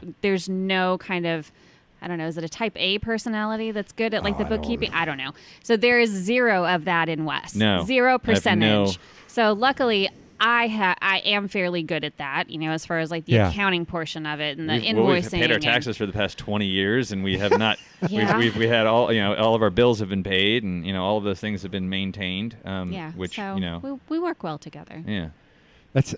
There's a lot of that stuff to where if I'm having the same thing reading through an email from somebody, it's like, I don't need all this. Oh, Just yeah. tell me what you want. Just please tell me what you want. I need to cut to the quick as fast as humanly possible. You would not believe how many people send us a picture of a sofa with blankets and pillows and their dog on it. And Yeah. I'm And like, children on I'm it. like, this is cute and all, but I need to see the sofa. Yeah. Yeah. Like I can't, Wes has zero patience for doing emails. So that's like the majority, pretty much the only way that we give estimates. We have a little contact When we us first page on started our doing website. When we first started doing this, we bought ads in a phone book and a newspaper. And if you and have we ever would had to pay for phone book ads and newspaper ads, it's a mortgage. It's Yeah. very Oh, expensive. yeah. And not only that, but he would call us, and we would have to then drive to their house to give them an estimate, and then drive to the next. So I mean, like it was a very consuming process. And now it's literally people email us stuff, and so it's just that part of our business. I mean, no phone book ad, no Yeah. newspaper ad. We don't advertise anywhere. We just don't have our advertise website. anywhere except for our website and Oh, our and, like, social Facebook, media. social media and stuff. And then whenever anybody comes over to give us like this, Yeah, that's true. But yeah, so we don't have. Where was I going with this? I was talking about how you hate doing emails. Oh yeah, Well, but just the whole business aspect of everything. It's just it's mind-bogglingly complicated for me to sit down and do accounting work, and she's great at it. And I think a lot of we deal with a lot of people who have actually said to us, "Oh my God, you guys are married and you work together. I'd kill my husband," and I'm like, okay. I mean, we want to punch each other in the throat. Oh, yeah, there's not sometimes. times Like, where she does not don't wanna get kill me. wrong. Right? Yeah. I've never Here, wanted I'll to give you this. I worked at do you remember Home Tour? Is a little real estate digest publication. You'd have Yes. five. Yeah. Yes. So I worked for that couple, and my first day, I shared an office with the husband, and the husband and the wife got into a fight. And on my first day, I'm sitting there working on my computer, and I see him turn around and go, "Carol, get out of here!" And then all of a sudden, I hear, she had taken off her shoe and thrown it at his head, and hit the wall. And he was like, "Damn it, Carol, get out of here!" I was like, "That's day one." See, we have a Nerf gun that is up in my office. Yeah, there's a Nerf gun. Yeah. there's Even a- better. Yeah. Yeah, there's bouncy balls and all kinds of things. We have certain ways to get our aggression out, but I mean, it's not really. I don't know. I think we found really good ways to work with each other and communicate. You have to communicate. Because there is no. I mean, we look at our relationship as sort of like dog years. I mean, we see each other more like what most people spend away from each other is what we see each other. So most Yeah. people like a couple hours during the daytime, then they go to work, and Yeah. then like a couple hours on the weekend. And if we can get away from each other for a couple hours, that's big. I mean, we're like literally. Yeah, Wes is a big an avid rafter, and every once in a while, I'm like, I think you need to go rafting. Yeah. Don't you need to go on the river? And I'm like, "No, it's not you. It's you." Like, you know what? I do need to go on the river, Yeah. and it's a good Wednesday for me to go. So yeah. And that's one of the things that this allows us to do. When it rains and I want to go out, we can. It doesn't matter what day it is. Really, Yeah. most things allow us to just like take a day off and go enjoy whatever's happening outside. I feel like it sounds like we don't ever work. Well, and that's one of the things that I was saying about creativity and stuff like that is that when you're like, for me, I get up in the morning and I may, want to go do some other things, but for some reason, like something will hit me at 4:00 and now I am into it. 4:00 in the afternoon just comes along and I'm just ready to come down here and work and just bust it out. Or like the sun goes down and I'm just like, I get that wake where I'm just like, let's do it. And Well, I'll and just it's go pretty downstairs and common. get I mean, stuff since we live upstairs, that he's down here and he's gotten into a project, and he might be down here till midnight. Yeah. Just kind of getting it done. So it's very difficult, no matter what you're doing. If you're just doing some cushions or an actual chair, to walk away, go do other things, and then come back to Right. it. Like it's something you have to be almost like emotionally invested into, Right. in order to create something that is beautiful. Some of those I call zoning out, to where Yeah. I just put in a podcast or something and I don't focus. I solely focus on one thing. And it's Yeah. like, if I can do that, I can just knock it out and get it done. Yeah, Wes is very easily distracted. And when we hired this last girl that we hired, we told her the number one priority for you is to minimize the distractions for Wes. like putting the shelf together and like all these Yeah, little all things these that little need to be done. things, right? And so, but it was maybe a few months ago, we looked into getting him like a pair of the wireless headphones so that he could play podcasts and stuff on his phone, because we had people down here working and he was constantly like, what are you doing? What's happening over here? And then, nothing was getting done. So we bought him these, and he would just put those on and just check out. Yeah. And he's just like, I always kind of imagine he's in the middle of the eye of the storm. The chaos is all around him, Yeah. but he's just focusing on his chair or whatever. Yeah, because it just has to sever. I have to sever everything. That was very difficult to be doing something for so long by yourself, and then bring somebody else in to work with. Yeah. And then And at the same time, having a storefront. yeah, and having So a storefront we where also people would were have walking people Oh, walk yeah. in. So there was a lot of stimulus that I was not familiar with, and so I learned a lot about a term called micromanaging. That was a thing that I was guilty of, and maybe somewhat to this day, even though I try to A little let go bit. of that. That's not an easy thing to do.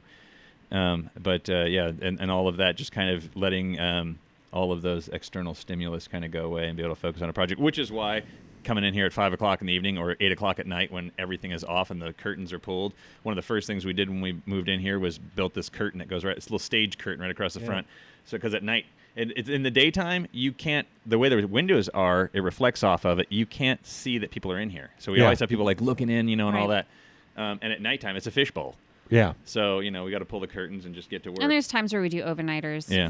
We do a lot of work for restaurants, and so they can't be down seating during business hours. So Right. we'll go in when they close, pick up, bring it back here, do it overnight, and deliver before they open the next day. Which is so an amazing whatever. thing when a restaurant goes, yeah, we're only going to be able to get maybe 2 of these done at a time because we can't be without their seats. And we're like, well, we'll do them overnight.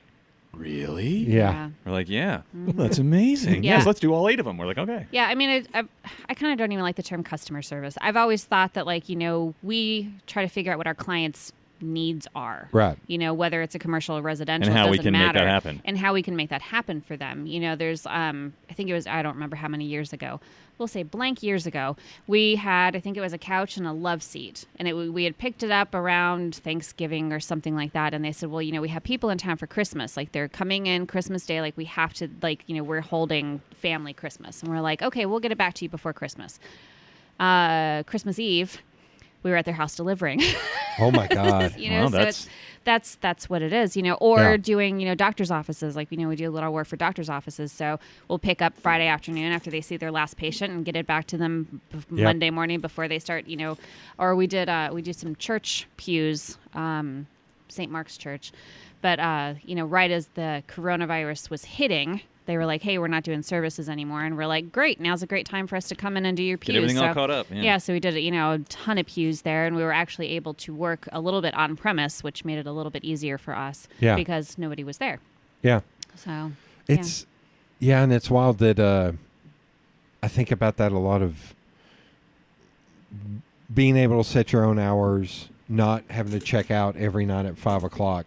You're able to pivot and make things like that work right. more.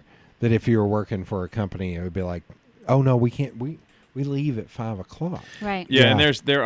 and there are places. When I first came to town, I worked with there was a shop down on Central, Old Fashioned Upholstery, and it is now in the midst of being transformed into some sort of restaurant. Maybe, I don't know. It's right across the street from Friends at the Happy Howler, Happy Howler. right at Retrospect is right there. Anderson and Anderson and Central, Oh, on the Yeah. corner? right on the Yeah. corner there. Yeah. There Oh, used to be a it's.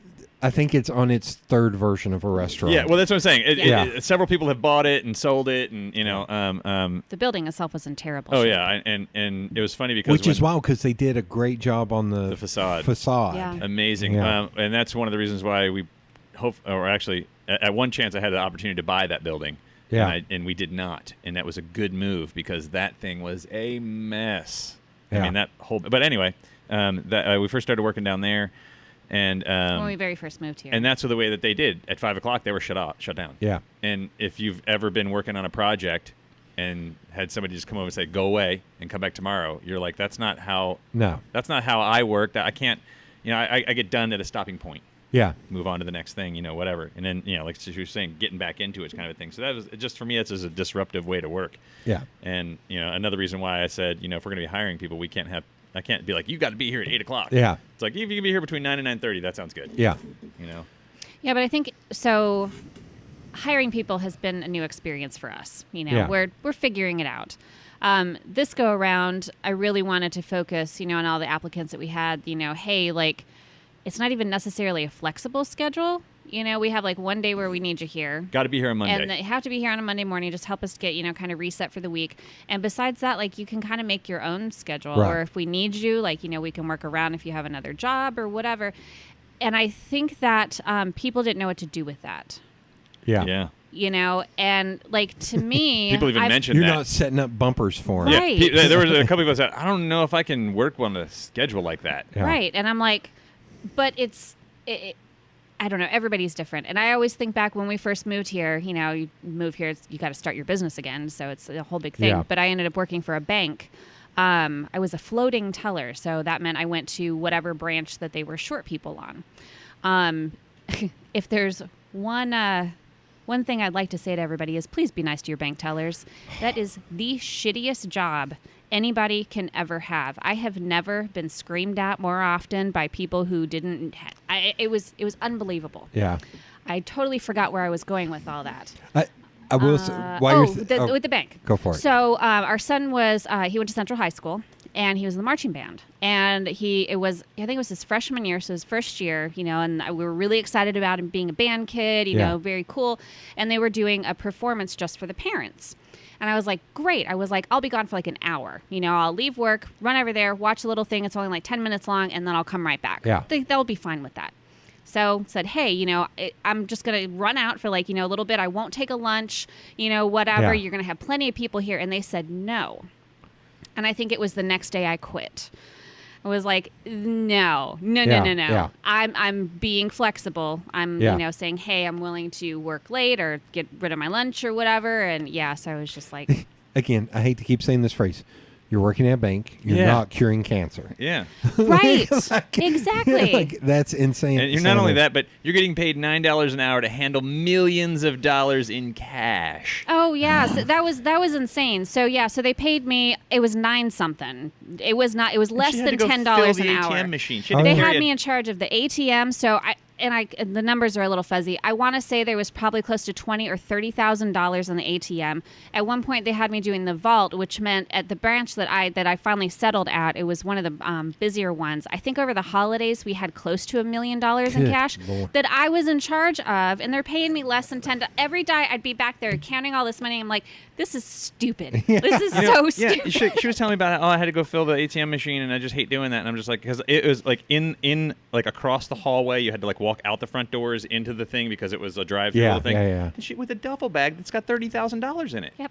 And I'm like, that's insane with no Yeah. protection, No with no protection. nothing. Nope. They're just all right. You got to go do the ATM. And I'm just like, it was insanity. So be nice to your bank tellers. So Take in them that cookies. vein, so when I was going to college, I worked at Taco Bell because I was classy, and the GM there, I still stand by this, and it's been 24 years. he said, I think everybody in high school should have to work for like 6 months in fast food, in a grocery store, as a waiter, just something in customer service. Something retail, yeah. He's like, because I think you will treat everybody you deal with from there on out 100 times better. I 100% agree Yeah. with that. Absolutely. Yeah, we've actually, Felicia and I have joked that we're going to make Wes go get a job at Target just because he's never really worked retail. And I think that there's definitely something that you learn from that environment that you can't anywhere else.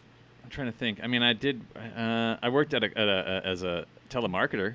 Nope, different. Oof. Okay. I mean, Although that sucks. that's getting yelled at too. I was selling pens and like matchbooks with your company logo on it. Oh.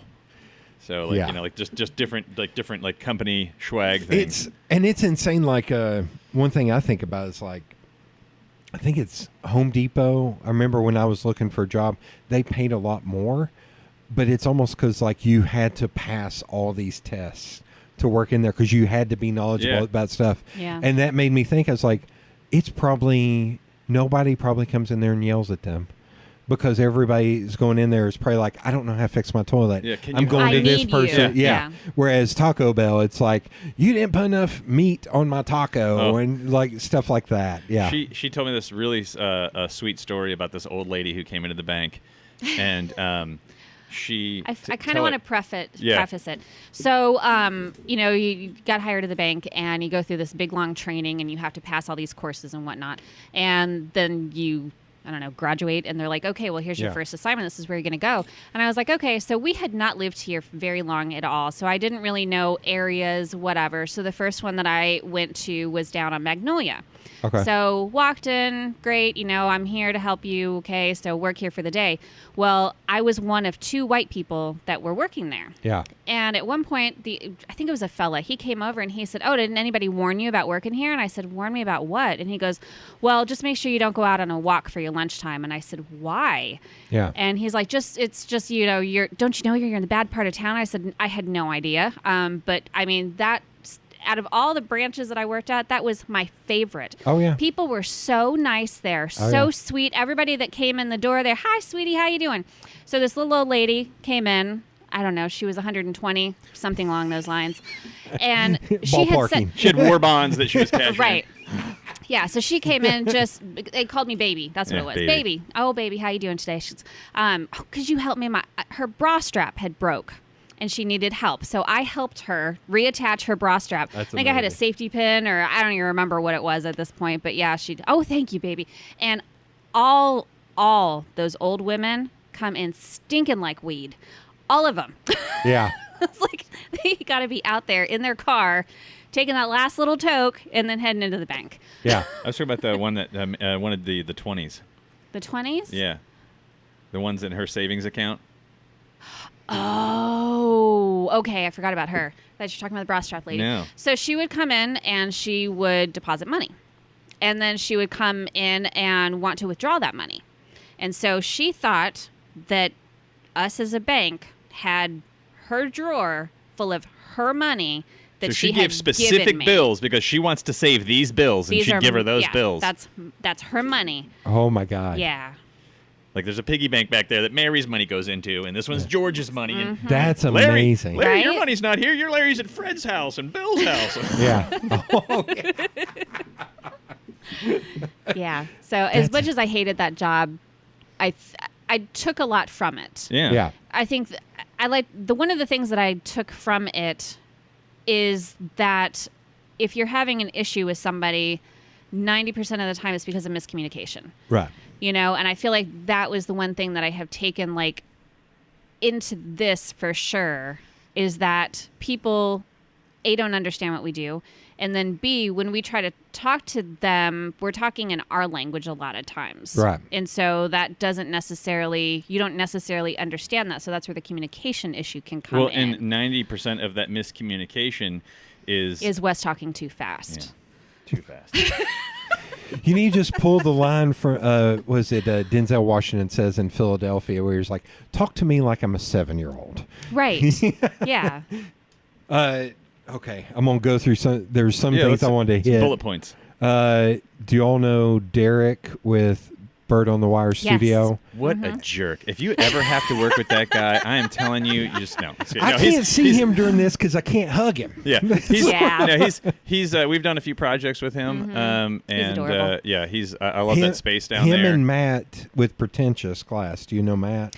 I don't think we do. I don't know So if there was I don't know, something you- not properly, but You yeah. touched on earlier about finding people that would want their own shops. I think those two guys are the best like ambassadors for, I'm going to bring you in, I'm going to teach you everything I know, and if you start your own thing, it's fine. Right.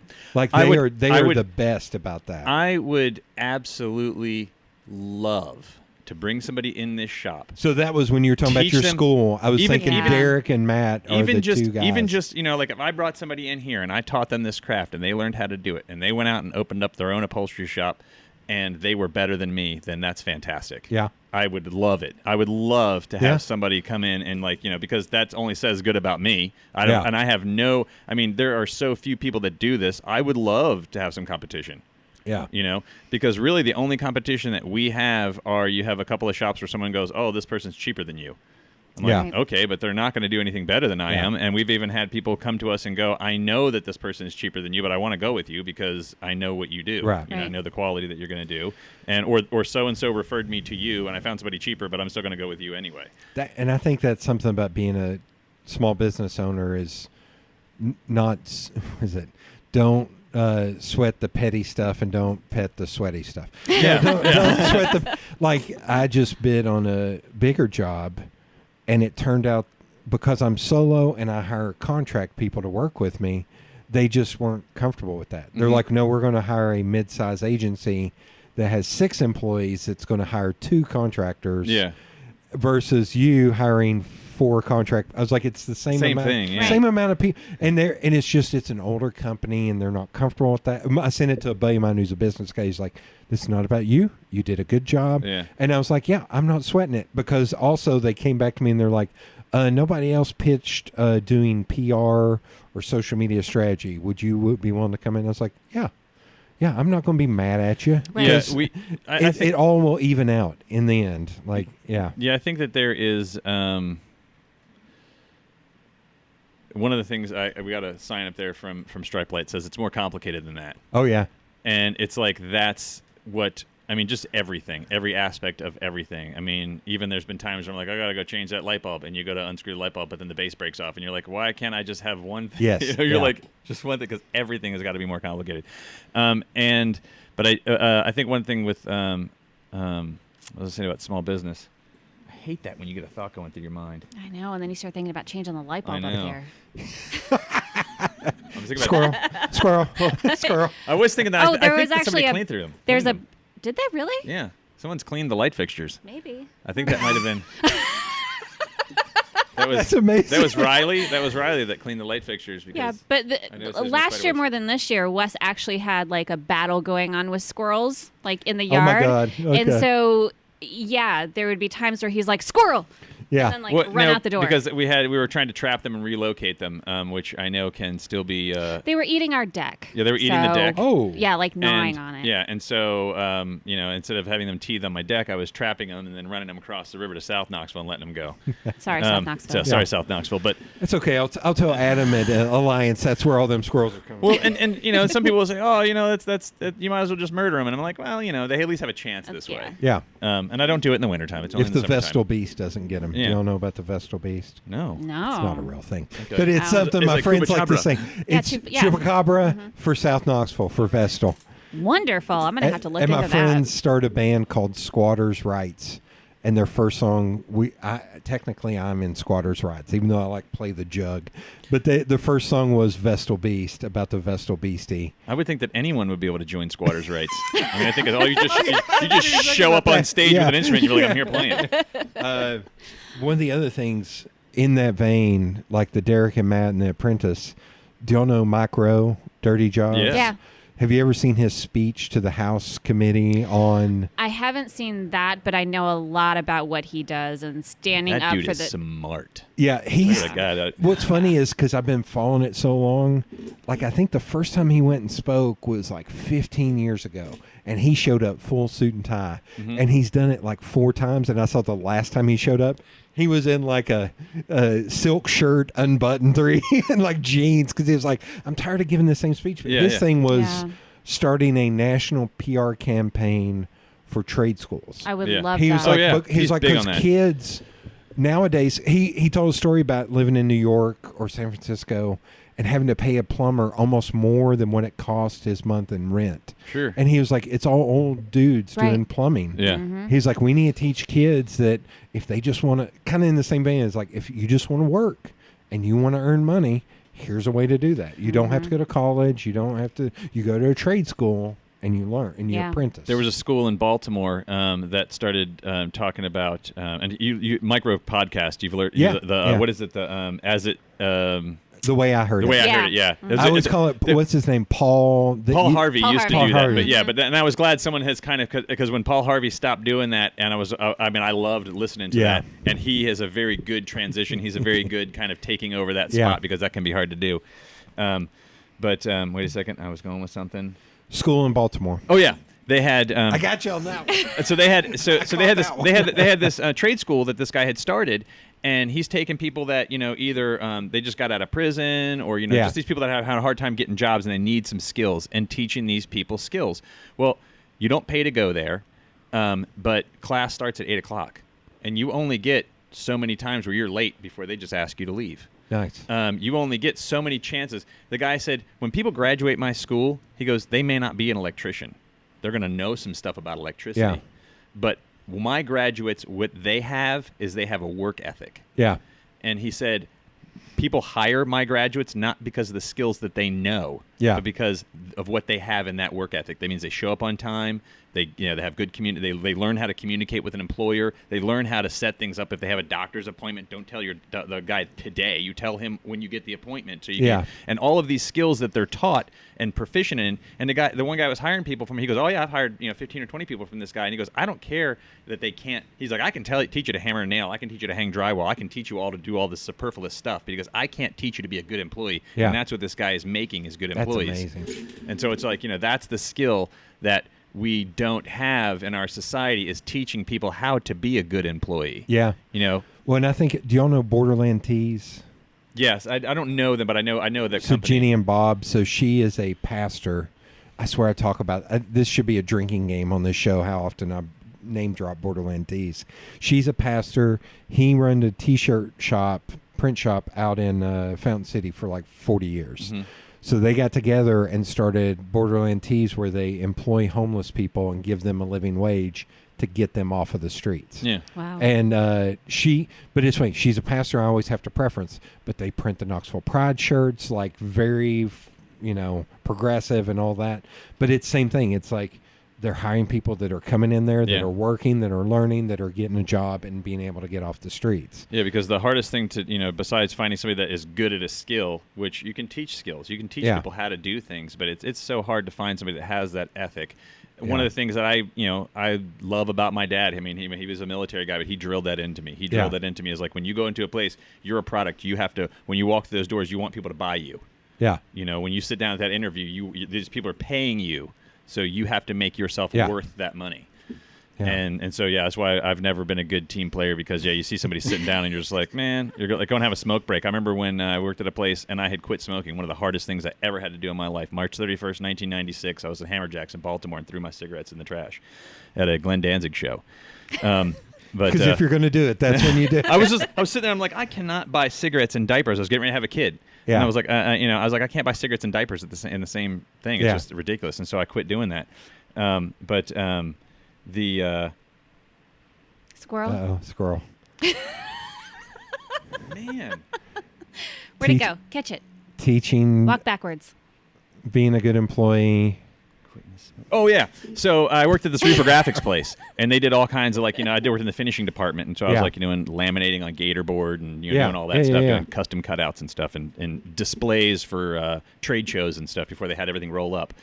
And so they started, I quit smoking, came back to work, and Smoke then, breaks. and then all of my employees got 2 15-minute smoke breaks every day. So with a lunch, so you get a 30-minute lunch and 2 15-minute smoke breaks. So I started taking my smoke break, going out in with the smoke break and everybody else, and just standing outside. My manager came out to me one day. He's like, "What are you doing?" I was like, "Just taking a smoke break." He's like, "You don't smoke," and I'm like, "And Yeah. Or you're gonna hit me? You're gonna ding me a break because I don't smoke?" Yeah. It's like and it's those kind of things that happen in that corporate world where you're just like, if I'm a smoker, I get treated to a break, but if I'm not, I can't. It's like those kind of weird things. I worked for a company that we all just worked, and then one guy came in and he was a smoker, and he was one of those guys. He was like, "Smoke break," and he did that a few times, and then finally, even my bosses were like, "Let's go throw a football out in the parking lot." Yeah. They were like, "No, if he's going to do this and he's going to hold our feet to the fire," even my bosses were like, "No, let's all just take 15 minutes and go out." So I was out there in khaki pants and a nice shirt, out there sweating like crazy, catching. I was the only one dumb enough to go out into the parking lot, and they all just stood on the dock and threw the football at me. Get it, bring it back. Bring it back, yeah. And that's one of the things what we started doing. We started implementing a Monday meeting because we want to try to. We need to be organized on some level. Sometimes the meeting's at 9, sometimes it's at 2:30, but we try to have it happen on Monday. Yeah, and we're trying to bring everybody together. That's the one thing you got to accomplish that day. Right. We got to have a meeting that There. day. Done. Exactly, and Going it sets us up for one success every week. There you go. Good way we to can start successfully, the week. but it gives us a chance to kind of touch base with people, find out what's going on, find out what everybody's week is looking like, what our ideas for the week are. Yeah. Mm-hmm. But as far as running a business, we use that term sort of loosely. What, running or having a business, I guess. People assume, they get a hold of us and they're like, I work, so when can I get an appointment? And it's like 6 o'clock in the evening, 7 o'clock in the evening. Yeah. We try not to do weekends. We try hard not to do weekends, but we do weekend appointments and things like that. But a lot of people don't understand that we don't have a 9 to 5. We don't. If you need to be here, we'll have people call and say, "Well, what are your hours?" And I'm always like, we're here now. Yeah. I don't really have. But you can't come here hours. now because we don't have you down for an Yeah. appointment. Right. Exactly. I've got some friends because of people like Tim Ferriss, and all these people that set up here's how you should do business. Tim Ferriss is the 10-hour work week, the 4-hour work week guy. Yeah, one of those. And I've got friends that are just like, "Oh no, I live and die by that. I only have meetings on Mondays, or Mondays are for God love her. Mondays are for me. I don't do anything. I catch up on email. I do whatever. Tuesdays I have in-person meetings. Wednesdays I do that, and I'm sitting there doing all that. It's like that would drive me nuts because what if I have a client that can only meet on a Tuesday, but I don't take meetings on all that. I was like, yeah. I have there is a girl here in town that does the My Origami Day. And Samantha, I'm friends with Samantha. So I had met her at some sort of event somewhere, and I saw the book that she has. I fell in love with it. Yeah. It seems so wow, this is and so to me that kind of stuff is like going to a museum and seeing a beautiful painting. Yeah. I'm like, oh my God, I love that. But if I tried to do that, it would just look like a 3-year-old. Yeah. And so I am absolutely in love with the idea of organization. Yeah. I love the idea of a planner and all that stuff. A friend of mine got me one of her planners, and if you were to look at it, there's a lot of stuff written in it. Yeah. It's used sort of as a journal and a place to take notes, and I love the book itself. I was going to say notes on projects or I love the book. Yeah, I love the book or... itself. And actually the one I still have from a year or two ago, maybe it's 2019 or something. I still have because I still write in it because I still use the paper. Yeah. But I love the idea of that organization, and that seems really magical. But to accomplish it in my life, I just can't function like that. I can't have that structure. My sister-in-law, she loves to go into a cubicle. When she had a cubicle job, she loved to go, and now she works from home, but she had this cubicle job where she could go in, punch a clock, sit in her cubicle, do her computer work, punch out the clock, and then be done with it. Yeah. And I couldn't end my life fast enough in that situation. There's a friend but people that thrive on it. We talk about in the design world. Are you a lifer or are you a 9-to-5er? Do you just want to go in, do your design work from 9 to 5 and go home? Or are you at 11 o'clock, you're like, I've got this cool idea for a T-shirt. And you're just going down this crazy rabbit hole. Yeah. See, and I think we are so lifers that I'm sitting here trying to like imagine, could we just do 9 to 5? And I literally cannot imagine what that would The idea look of it, like I said, the idea of that structure and the idea of all of that stuff to me is like I said, it's like going into a museum and going, wow, it's a beautiful painting, but I could never do that. I think the one thing I pulled from the Ferris thing that one of my friends, see, it's almost like people with boats.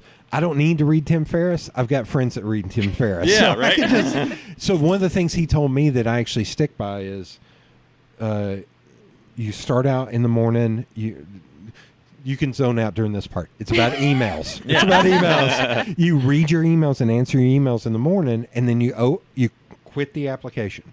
And then at like 3 or 4 o'clock, you open it back up and you look to and respond to emails. And that's the only time you touch emails.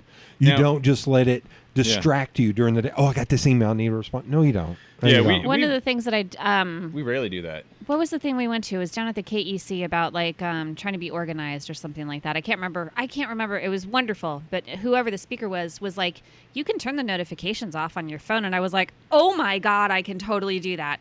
So yeah, I have turned off every single notification on my phone. I think there's maybe like 1 or 2 that's still on there, but I don't get notifications for emails. No, never. Never. You know, like we'll kind of like peek at the emails. We're like, oh God, there's a lot in there. But yeah, oh but God. it's usually every other day in the mornings we sit down and we answer all the emails because, Yeah. you know, and there are people that, you know, they'll call us and they'll be like, hey, I just sent you an email. And Yeah. I'm like, okay, great, but I'm not in the office right now. And Yeah. so, But you that know, falls again to people who have no idea what we do. it's Right. the Domino's mentality. They're just like thinking, Right. well, I just 30 minutes or less. It's got to be done. What do Yeah. you mean it's going to, you know, I mean, I want this now. Yeah. Right. Yeah. And so, like, I think the whole process of kind of getting your piece into the shop is very unique from any other business in the entire world. Yeah. Even other upholstery shops, you know, because we start with that email. You know, you send me a picture of a couch, I give you an estimate. And I say, hey, this is the week we're doing a in-home appointments, in-home estimates, you know, and when can we come by and where do you live? And then I start stacking them Right. up. And then every those- other week we go out to people's homes. We bring thousands of fabric samples with us. We figure out what your priorities are, what you're realistically expecting from the performance of your whatever piece of furniture. And then you get put on the schedule. And Yeah. the schedule, are we into February? I think we're into February at this point. Good Lord. Yeah. Yeah, so we typically say that we stay, 6 to 12 months booked out. So yeah, I tell people go ahead and drink wine on your couch until Yeah. you see us again. Because but then we don't pick up until we're ready to work on it. I don't want to be storing Right. tons of furniture in here. There's no reason why I need to have your furniture when you can just be drinking wine on it. Right. So we pick up and hopefully we get it done in a decent amount of time and get it back. Are you? I don't know how to ask this question, but has technology advanced, or because in a lot of vocational trades or whatever, it's going actually back to more old school methodology. So I think that's the in only this thing world, we have. oh Yeah, okay. there have been very few things that have changed in this. I mean, from the tools to techniques. I mean, really, well, the only things that have really made leaps and bounds are probably fabric qualities and like cleanability Okay. of fabric and like And availability foam of and fabrics. paddings and stuff. Yeah, foams and paddings and things like that. Going to more synthetic materials, and just having more like these fabrics that are just just a little more durable, easy to clean, easier to live with. Whites and light colors that people can spill stuff on. But really nothing. I mean, the same tools. And that's one of the things I'd said in my Pachakacha. If you had a time traveling upholsterer, he would be pretty familiar. He'd be able to come into the shop and start Yeah. working. I mean, Yeah. with the exception of depending on how far back you went. I mean, even the sewing machine goes back 100 years solidly. So I mean, Yeah. most equipment and most people would be able to come through the door and start working. Matter of fact, I have hammers and other tools that are very old. Yeah. And as long as they're all holding up, the button press hasn't changed in a very long time. I would love for our industry to be strong enough to where, we could have an app where like, I could say, oh, this is the fabric and this is your chair and here's what it would look like. Yeah. But it's so small that we don't even have that. I mean, you have designers Yeah. where you can put wallpaper and do all these different things and design this whole thing on their phone and show you what that looks like. But I still have to try to get somebody to envision what this fabric would look like on their chair. Right. Because And some people are very capable of doing that, and other people say, I can't imagine what this is going to look like. Do you think with how things have progressed, do you think the quality of the materials have gone down, or do you think the quality is maintained or gotten better? I think that is a hard question to I would say answer. stuff that's available, like proprietary to the industry for us, as stuff has gone up. But I Okay. think in general the quality of furniture that's manufactured nowadays is by far inferior to Right. things that was built 15 years ago. I think about that with like TVs. Like when my parents bought a TV, it would last 20 years. Exactly. Whereas now I bought a TV and within, I got like 8 or 10 years out of it. My friends were like, oh, that's pretty good. I was like, and then you buy a new one and it's same thing. It's like I bought a 50-inch TV for like $230 Yeah. and it's insane and it has Wi-Fi, all that stuff. And I'm like, but I guarantee in like 6-7 years, I'm going to have to buy another TV. Yeah. Yeah. Mm-hmm. Yeah. It's like, it's weird that it seems to be advanced and gotten better, But and it's cheaper. it's almost like that failure is written in. Yeah. It's I like think they that planned for that failure. The ottoman that I'm sitting on, this is the failure that was written into this Yeah, fabric. absolutely. material. This they, material. They've guaranteed that that's only going to last 2 years before this stuff starts to fall apart. It has, it's like a ticking time bomb, so we don't carry fabric like this. But like the fabrics that we do carry, I think have gone leaps and bounds, and as far as like now they're becoming performance fabrics where they are inherently stain resistant, and Well, and even things like this. Like I'm looking at the sofa right here. There's a couple pieces. This sofa and that chair. When the house was built in the '60s, it's up in Oak Ridge. This was the furniture they bought and put in that house. Okay. And it's been covered a couple of times. But if you look at that one board in the very front, that front board right there, I mean, look at the grain on that. I mean, that's a real pretty grain. It comes all the way down. That's one solid One, board. yeah. That's a very wide, one giant piece of wood. You will never find a piece of furniture today that's got that much wood in it. Yeah. And so, I mean, let alone that pretty of a piece of wood. It's got no knots in it from top to bottom. That's a what, 8 or 9 foot piece of wood, 1x4, and there's not a knot anywhere to be seen in that. No. That's an A-grade piece of lumber if you were to see that in a piece of lumber store nowadays, and you'd probably pay quite a bit for it. So, I mean, you look at just the quality of the way things were versus what they are now. They don't want you to keep, I mean, I got 3 chairs behind you that are from the 30s. Those ones that are all torn down back there. Those are all chairs from the 30s. Nobody has no furniture that you have today will last that long. It's just we have clients all the time saying, well, where do you go to get new furniture? Where should I go to get new furniture? And we always tell them, go to Goodwill, go to estate sales, look in your grandparents' basement. We can fix ugly. We can fix ugly. We can can take change. the skirt. This one here had a skirt on it. Yeah. And it's like those beautiful legs on that thing. That's not going to It's get a gonna skirt be back on it gorgeous, when it's yeah. done. And it's going to be a real nice. It's going to go back to its. It went from its kind of late 50s, early 60s, and then it got in hardcore 70s phase.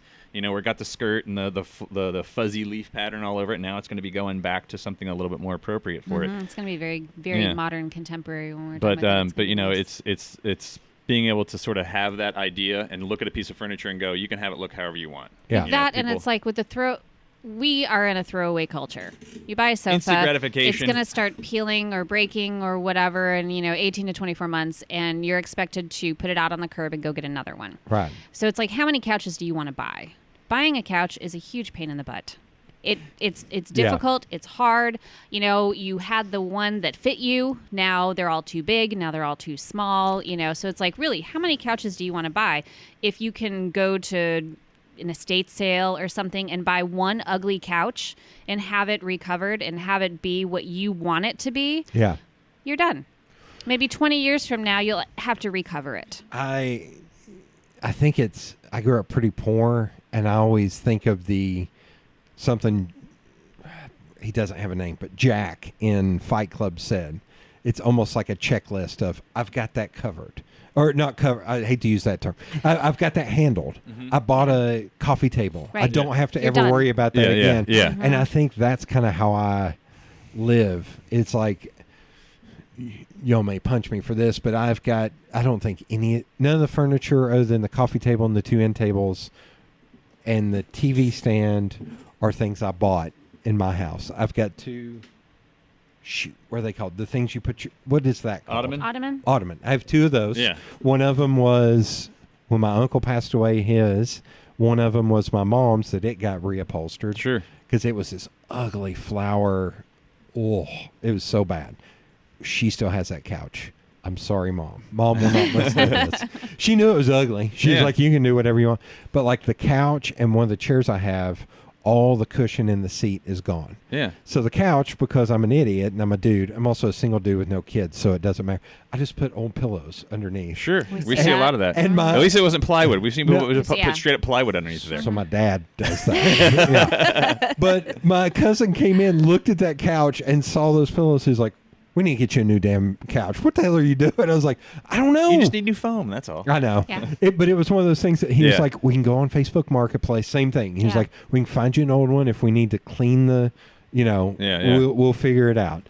And I was like, but I like this one because I'm a big dude and I can actually fit on this one. And all the ones I find now are too small, or too fluffy Yeah. on the Uh-huh. sides. I was Yeah. like, no, I like the low armrests, long couches, exactly like this. Yeah, we bought our first piece of new furniture 2 years ago. 2 years ago when we bought this place because we had a very specific little nook that we were trying to find a sleeper bed for, so Right. we'd have a little kind of Yeah. guest area.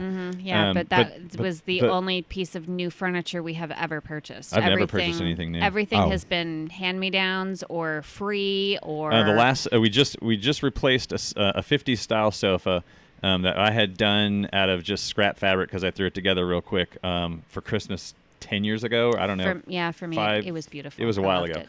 But yeah, and it just wasn't enough. It wasn't deep enough for me to sit on. It was a 50s sofa. It was meant to come in, sit down, state your business. Okay, great. Let's Yeah. move on about our Right. day. They weren't No- sitting no there lounging. watching. There was no 6 Yeah. hours of TV marathons or No. nothing. And maybe 30 minutes of watching the news, and then the kids were sitting on the floor, and we'd get up and go. You know? But we swapped that out because she found a sectional on Marketplace, and real nice house out in Farragut. Great sofa, 13 feet long by 8 foot long. Holy and a big L. crap. I love It it. sounds ridiculous, but if you can imagine, I mean, It is upstairs is the ridiculous. same footprint here, so you can imagine just 13 feet with a little jet out there. I mean, it's perfect. It works up. Yeah. She can lay at one end. I can lay at the other end. We'll never. I mean, like we can both literally lay, and our feet don't touch each other, and still people can Yeah. sit around on the sofa, and it's Yeah. fantastic. But the only way to get something like that is to go, on the used market. Yeah. Because I mean, if I was to buy something like that new, would be a piece of junk. I don't even know if they make anything that big, unless I you have start no getting into idea. like real high end custom, Yeah. and then you're talking about thousands of dollars.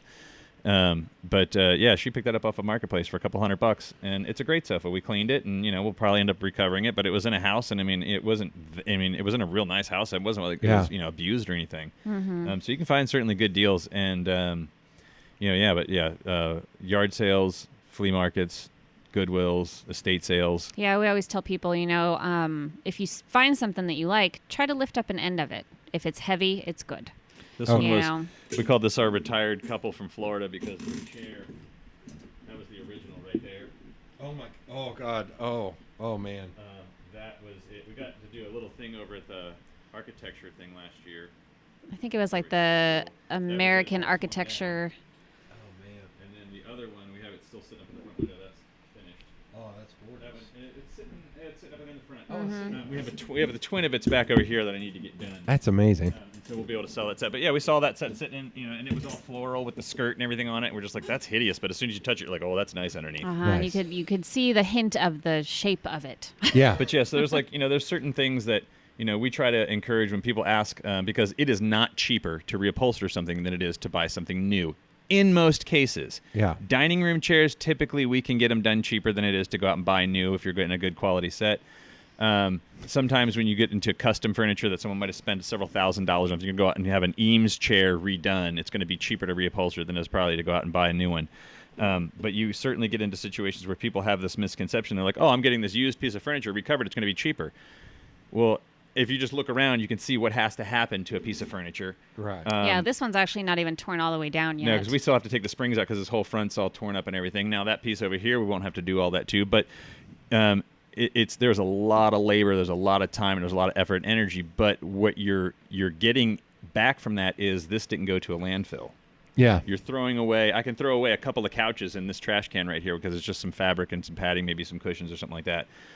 You're preserving something. You're recycling. It's taking bottles and cans to a whole nother level because you're not cutting down any trees. Yeah. You're not, and a lot of people say, well, there is, you are making new fabrics, and a lot of them are petroleum based and things like that. You're always going to have fabrics. You're always going to have things brand new. If you go buy a new sofa, everything has to be brand new, right, as opposed to the majority, 90% of it just being recycled. So that's another aspect that a lot of people don't realize is that it's a really good environmental choice. You're keeping stuff. Thousands and thousands of pounds of furniture. Furniture is the number one least recycled item in the house. Yeah, it is I can so see common. that. At any time of the day, any time of the year, you can drive down the road from one side of town to the other and probably see furniture sitting out on the street all over the place. Yeah, and it is one of those things where if you could imagine cars like that, you're like, oh, I can just go to Big Lots and buy a new car and just leave your car out on the side of the road. You're just going. I mean, that's an incredible. I think amount about of that waste. with beds. Yeah, how with often beds. you see Yeah. beds just just sitting on the side. And with that, it's a little harder to get in there and We don't do beds. yeah, it's gonna be kind of hard. I can't imagine. I did make my own bed though. Yes, he did. Yeah. Well, it's like a human-sized dog bed is what he made. Oh my God. Yeah. I feel like though, in kind of going with like the Maker City stuff, I feel like a lot of people are doing more niche and specialized things. Seeing this piece of wood made me think about that. Do you think that there is kind of a comeback now of people creating more quality work like this? There are. Or are they just pretending that it's... You have both. Okay. You have people that are trying to portray themselves as this small craft sort of thing, and they're really just pumping out stuff. Yeah. And then you have people that are genuinely building either one-off or just very high-end furniture pieces. But it's Like going Spencer. Yeah. Old yeah. North Yeah. Designs. Old North over Oh, there. yeah. We've done some work with him. He builds really good quality pieces of furniture, but you're going to pay for that. Yeah. It's just like if you want, you can go and you can go get your knife block set, or you can go and go see John Phillips Yep. and go get yourself Oh, a yeah. real Mhm. knife. Right. The difference between those two things is going to be you don't notice that when you're just comparing price tags. Yeah. But when you actually put your hands on something, it's a completely different experience. I get little goosebumps on my legs right now just thinking about holding one of his knives. Because, So- it's because it just fits so naturally in your hand, and that's one of the things like when I'm doing a piece of furniture, the whole time I'm working on it. Like I'm sitting in it and saying, "Hey, how does that feel?" Yeah. How does that, the guy in the factory is not doing that. Yeah. The guy in the factory has to be done by 5:30, so he has 48 chairs he has to have made. Do the left arm on 48 chairs Yeah. throughout the day. So, Okay, I'm gonna rabbit a little bit, but I No, want please, to yeah. jump back. I want a battle axe so bad. oh yeah, God knows what John's going to charge me. All the money. All the money. All the money. But it's so that became a thing for my business. Was I was walking through Strong Alley in Market Square, and some homeless dude was roll behind luggage, and he looked at me. He was looking at the ground. He looked up at me and looked back down. And he went, "Beard like that, you need to be carrying a battle axe." And I was like, "Oh my God!" So I've got like patches of the He-Man battle axe that say "Feral Giant." Yeah. I've made stickers of this battle axe, and I keep thinking I'm gonna make one out of wood. And then this week alone, I was like, John should make me a battle axe. Wes made one out of foam. yeah. I did make one out of foam for Halloween. Yeah. I actually used a real axe handle and like wrapped it with leather and put Yeah. nails in it like stud, but the whole top was all foam. Yeah, 'cause Part of me thinks John would make one just because it would be Oh, yeah. crazy and fun. Sure. I'm hoping. I'm crossing. But okay, so to spring back, one place I got to go to, and if we need to bleep the name, that's totally fine. Although I need to write down one other thing that I'm curious. I got to tour Herman Miller in Michigan. Fantastic. Whoa. And I got to meet Steve. I can never remember his name, the lead graphic designer. Okay. Who's like got all these gold medals and like in history books. And he was just some dude that he was hanging out showing us around. And then later on we met at a bowling alley. And he walked in, saw me, and came running up to me. I was like, that dude's a legend. And he just Yeah. found me in this That's bowling cool. alley to hang Yeah, out. that's really cool. But do you think like Herman Miller like when the Eames, Charles and why do I always forget her name? I want to say Renee, but I know that may not be right. Wasn't it a husband and wife, or was it two brothers? I think it was Two two brothers. men. It was two brothers. I Yeah. thought there was a sister or a I'd want to wife. say like, is there a Renee? Ray. Yeah. Charles Okay. and do you think, because they seem to be kind of mass producing up there, do you think if you bought a Herman Miller chair from 1962 that it would be the same Herman Miller? No. No, and You I'll tell think- you why. Because we don't have that quality. We don't make that quality of steel anymore. Okay. Right. Okay. And that's if I look at the springs that they have, these they call it sinuous or no sag springs that are in the chairs from the 30s that I have around here. The steel isn't the same quality that I'll replace a new spring with. Okay.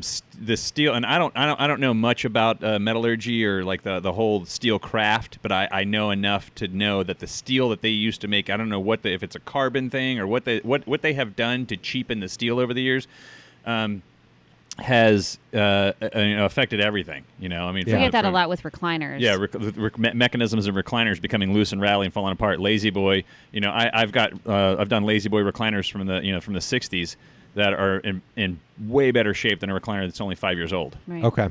Both Lazy Boy. One was a Lazy Boy made in the USA with old school steel. One is a Lazy Boy made in probably China, or they do assemble them here, but I don't think that the mechanisms or anything. And you're dealing all these little thin, just they've gotten thinner and thinner and thinner on the steel and cheaper and cheaper. So yeah, as people have gotten, and I don't And mean people this have gotten as bigger. heavier.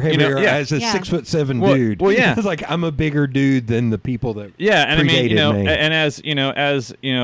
and me being 6 foot tall, I mean, I'm not a big, heavy guy, but I think I'm fine. I'm with 5'4". I Yeah. just wanted to put it out. We're talking about heights. Yeah, and so it's like so I mean, it's one of those things where for her, if she goes out and buy, we go out and we're shopping for new furniture, she's got the big giant puffy stuff where her feet don't touch the ground. Or it's so I mean, she wants something kind of smaller. So yeah, equality has certainly taken a hit just all the way around. I mean, we've seen chairs that would have, if this was an arm piece, there'd be like a broken arm because there was a knot put right into the center of the arm, and it's going as you're throwing these things together. That's where you have that like I'm going to work to do the best I can possibly do on this chair, no matter how many times I got to do this. Whatever section of it or whatever, it's got to be right and it's got to match and things got to I look think it's perfect. the difference between taking pride in the craft that you're doing And then just trying to versus punch a clock just and get going money, to yeah. work. Well, and it's also the big thing of middle management people of saying like you have to assemble 40 arms before Yeah. you Right. leave today. Mm-hmm. Yeah. And it And- doesn't matter if you get stuck with a bunch of ones with knots. This is the second time Felicia's done this set of cushions, and there's been times where she comes in and knocks out a set of cushions, and it's freaking fantastic. This one has a few challenges in it. She's had to do it twice. It's not a big deal. As for me, my value is making sure that she understands how to put these things together. If I'm paying her to do these things twice, that's what it's going to take, because the next time that she does them, it's going to get even better. And the third time that she does them, it's going to get even better. So that's my investment in her. Another thing is that when I see my mistakes, that's the cost of doing business. I didn't pay to go to school. I've been spending the past 20 years, doing this, trying to become not a master, but just less of a beginner. That's another thing that I've kind of let go, this idea that I'm never going to become a master. I'm never going to become a master. There's always going to be someone better than me. There's always going to be someone worse than me. All I can do is do the best that I can to keep my clients happy and just to know that when I deliver something, I'm happy with it. Yeah. And so, I just try to, instill that same, philosophy with her, is that this isn't going to be something that you master. I'm always going to make mistakes. I made a mistake just yesterday doing a job and miscut something and had to fix it. And so it's not Do you about. want to talk about the cushion? What's that? The cushion that I have to fix. Yeah, and we have someone that brought in a cushion that Came from out of town to bring us this cushion. Yeah, because they're trying to learn this craft, and they've got in over their head, and now they have a cushion that has to get redone. And initially they thought, I just need you to help me fix this corner. Well, the whole thing needs to get torn apart and resewn because there's just so many problems with it. Yeah. Those little things add up. It's the So when she came in, at first I was thinking, well, I do feel bad for her. She's in over her head, like, she's learning. We've been I there. get it. I've been there. And at first I was like, well, I'm probably not going to charge her anything. It's going to take me maybe like 15 minutes most. And I thought, no, I got to charge her something. So, hey, I'm going to charge you X amount. She's like, that's fine. That's fine. I'm just glad that, you can handle it for me. I said, sure, no problem. Give me a couple days. I'll call you when I'm done with it. So I said, okay. So started working on it today, and I was like, it's just this one corner. Let me take off what I need to get. Oh, yeah, wow, she really made some boo-boos put this together. I can fix it. Not a problem. Start getting into it. And then I realized it's not just this corner. It's the whole thing. Whole thing needs to get torn down. So and at this redone. point, I'm going to have to call her and say, hey, do you want to cut your losses now? Or do you want to pay me to remake this cushion for you? Yeah. So, yeah, but it's but it's going to be a lesson that she had to learn for whatever reason. Yep. Whether she's paying me money or she has to go to her client and say, I really screwed up. Yeah. So. That's what I just had one of my things I was thinking of when we were talking earlier. Keep it. It just Keep came it. to me. Okay, I got Go. it. I got it. No, I Go. got it. All you. Do it. Okay. I was just writing on the table. That's why. Yes. One of the things besides coming to the very calming and peaceful realization that I'm not going to become a master in this, because that takes a lot of pressure off as far as I am concerned, is learning how to tell your clients no, feeling comfortable that I own my business. I'm going to run my business this way, and so I have made up the rules and the boundaries by which I'm going to conduct business, and I'm not going to let you as a customer tell me to do otherwise. I'm not going to let you convince me to do something that I don't want to do. Yeah. I'm not going to make you push my when I push my boundaries, that's me in my own zone. If I want to try something new or whatever, but I'm not going to have you tell me that I'm going to do this. Right. And a lot of people, I think, starting up businesses and starting up things feel as if they have to bow down to the client. Right. And they have to do what they want when Well, I don't know that it's bowing down. I think people just don't. they want to please. They want to please so bad, and Right. they don't want to get, they don't want to upset anybody. They don't want to get a bad review. They don't want to, And they they want have the all of work. these things lurking over their heads. Yeah, and they want to work. They want to take a job. And they end up getting in over their head, and they end up, costing them money. There's times that I've done that, and I just kind of chalk it up as trying to learn, and then that's where I'm paying for my Yep. education.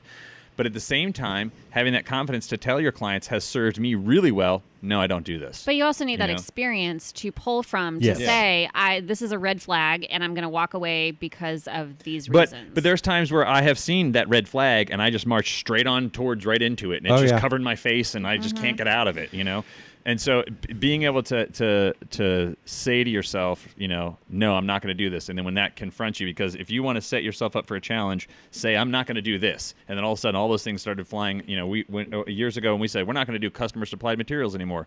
It seemed like every job it was falling down. Like, oh, I already got my own material. How much to do my sofa? I already, it's just like going, why is this happening? Because we put out there, we're not going to do it. And so now this is our Yeah. test. Are you really not going to do it? And then we fluctuated. And we're like, okay, well, maybe we'll do it for this, but then the same issues that you have. Maybe we'll do it if we just have them bring it in and we approve the material. It's like, no. No. We just need to, this is one thing, we've been tested on a few times, and we just need to stick with our guns. Right. No. And Right. this is why. Pulling from the experience that we have, saying, hey, this is why we're not, Yeah. you can't supply your own fabric. You have to get it through us. Not because I want to make money on you, because I need to be in control of that quality. Right. Yeah, it's Right. all about quality control. It's all about, knowing what we're dealing with, knowing the materials we're working with. And fabric is not just fabric. If I walk into your house and I see that you have 8 children and 14 dogs, we're going to need to look at specific Right. fabrics. Right. I'm going to steer you away from ones that are going to be a little bit more high maintenance. You want them to be able to be cleaned if they need to be cleaned at all. Right. And if you're just going to, some big box store and buying 30 yards of whatever you get for $8 a yard, it's a mistake that is going to end up costing you either in your mental health Right. or Right. because you're going to have to get it redone. Yeah, because why you did I do realize- this? Why Right. did Yeah. those people tell me that? Yeah. We've But lost people, jobs. people straight don't before. know what they don't know.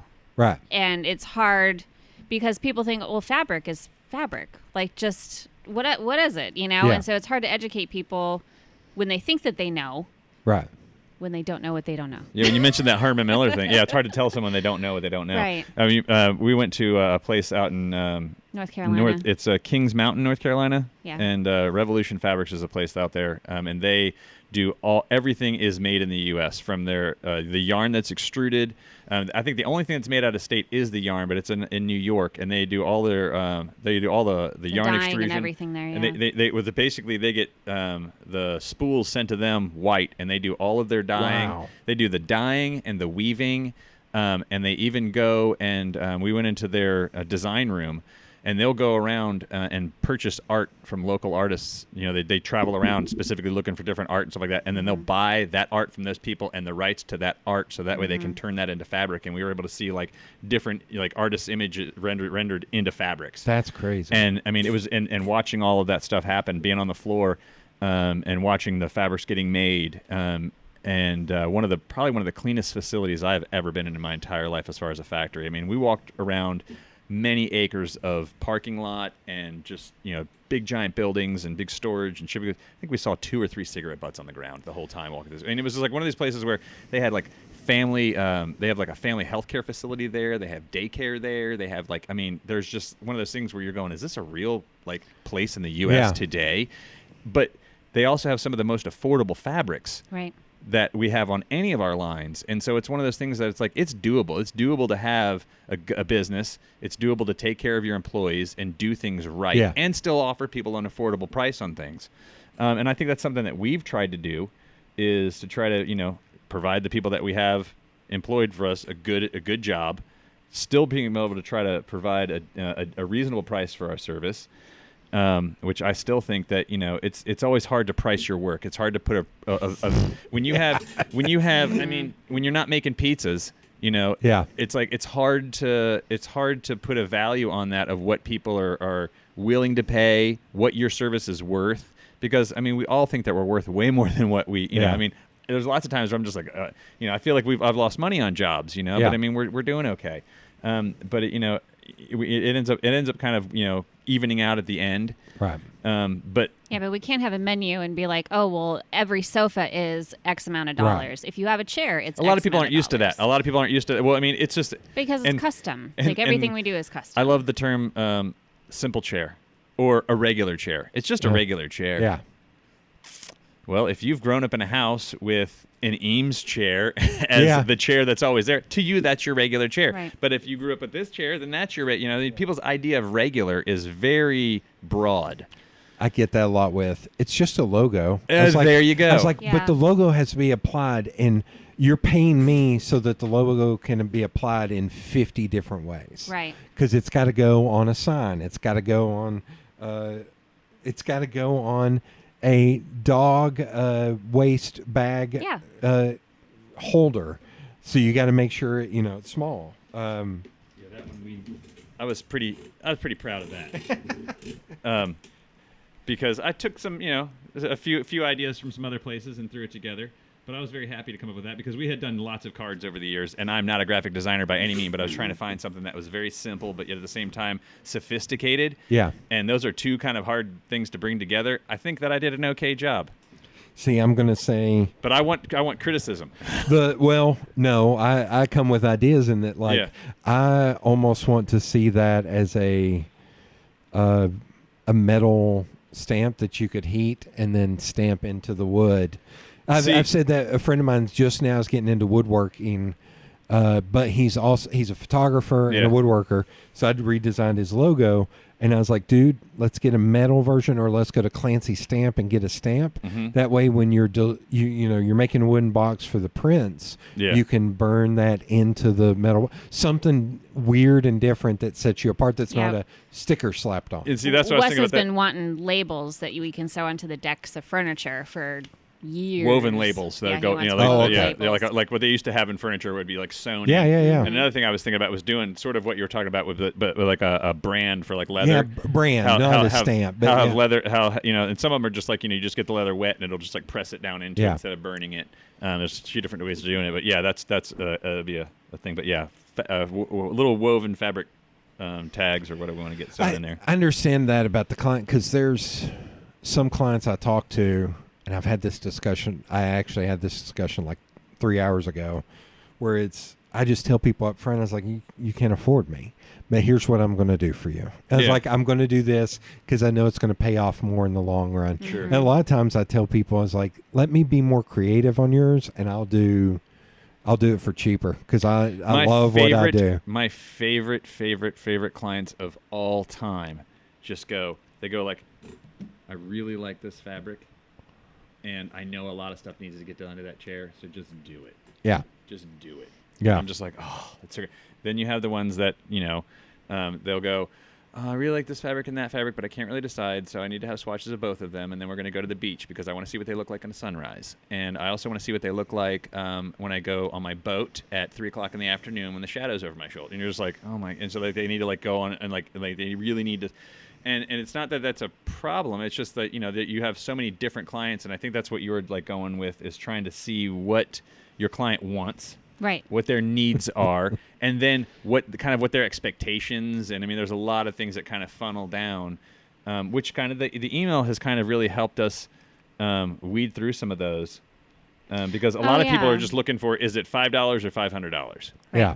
Mm-hmm. And which I get. I Yeah. do. You know, money. But I get frustrated with those because they call up on the phone and they're like $5 or $500, and I'm like, well, okay, hang on. I hate to say, I wrote down an idea I have for my house. I'm like, I wonder if you all know how much that would cost. You know, and it's funny because there's lots of times where we'll go places and that's like kind of more that sort of mind Being bonding married that for we have. 58 It's like years. someone will start talking about what they do or all these other things. Yeah. And people are, and like both of us just lock down and we get quiet. Yeah. And we never mention what we do. Yeah. And it's like until the people go, "What do you do?" And we're like, "Oh, we loved it. I love to go Squirrel. rafting, and she likes to. She loves to weave." And Going like, back you know, to stand-up comedians, I've heard many a stand-up comedian say when they're on planes, they say they what is it? It's not like reverse mortgage, but it's some kind of weird like insurance thing. Sure. Because they don't want the person to People go, like- "Oh, tell me a joke." Yeah, yeah. So they Make do me laugh. that. Yeah. Yep.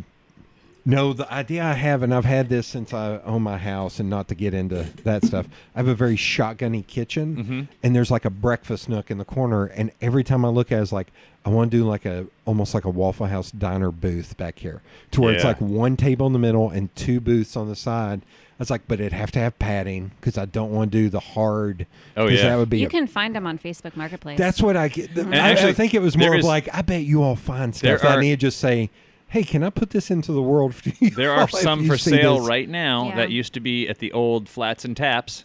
Oh, really? They're very long though. They are long, and I think they're like 3 tops.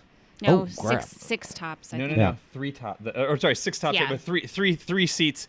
Each one is a 3-seater booth. Yeah. Down, so you could fit 6 people at the table. But Yeah. we actually did those. They're black seats with faux gator on the back.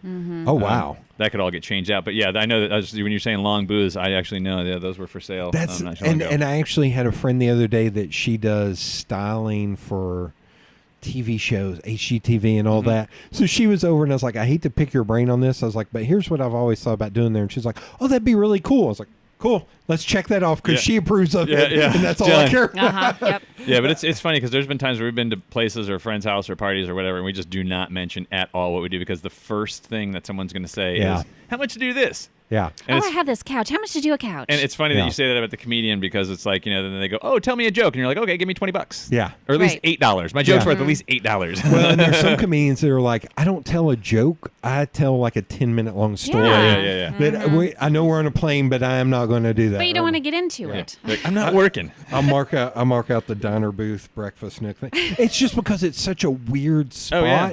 to where it's like nothing. Like I've got a round table in there. It's like hell. You almost have to move the table to one side to get behind. And like it's good. I think it's good for anybody when they have ideas to talk to as many people as you possibly can, regardless of what the idea is, that may have experience in that field, because you'll Yeah. run into situations. We've run into many times where people call us up and they go, "Hey, I just had a house built, and I've always wanted to have a window seat. So I had my guy build me a window seat. It's my perfect breakfast nook. It's got storage underneath. It's going to be great. Yeah. And you guys can make some cushions for it." We get there, we show up, and they've already built it to 19.5 inches high. oh god. Yeah. Or 18, and Yeah. they go, "Oh, I want a 4-inch cushion on there," and I'm like, "Really? Your feet aren't going to touch the ground." Yeah. So Yeah. you go to them and you're like, You know, got a bunch of basketball players in your yeah, family. yeah. And so it's like not And only tall that, tables. but by the Yeah. time we put your 4-inch pad on here, and then when you slide your table up, your knees are going to be like level with Yeah. the table, and so it's like one of those things where it's like when you were building your house, you knew this was your dream. So start talking to people Yeah. before Yeah. it gets halfway done, and then bring someone at the end to try to clean the mess Yeah. up, because then it's just going to become a Oh, nightmare. I'd say the worst about that, but it's like the table in there is my parents' old kitchen table. And I've talked about this I've been in the house for 15 years. I was like, nope, that's good enough until Yeah. once I'm ready, Yeah. then it'll just get done. Sure. Like, and even like, I've got friends who do woodworking. I was like, I think about even just building my own. Yeah. Like, because I know how to do woodworking a little Yeah. bit. I was like, because then I can build the table to a height that's comfortable for me. Sure. And all that stuff. I'm thinking, I was like, even if I build the booths myself, I am the worst about. I'm curious if you all have this too. I have a envelope box full of Post-it notes and drawings. Mm-hmm. That's my idea box, and I came up with one the other day of a coffee table that has shelves around it because I have Blu-rays, and I was like, I'm running out of room. I was like, well, what if you built it and stacked it and did all this? I was like, one of my woodworking buddies, I was like, can I just give you this idea and you can just build me one and then just sell the rest of them?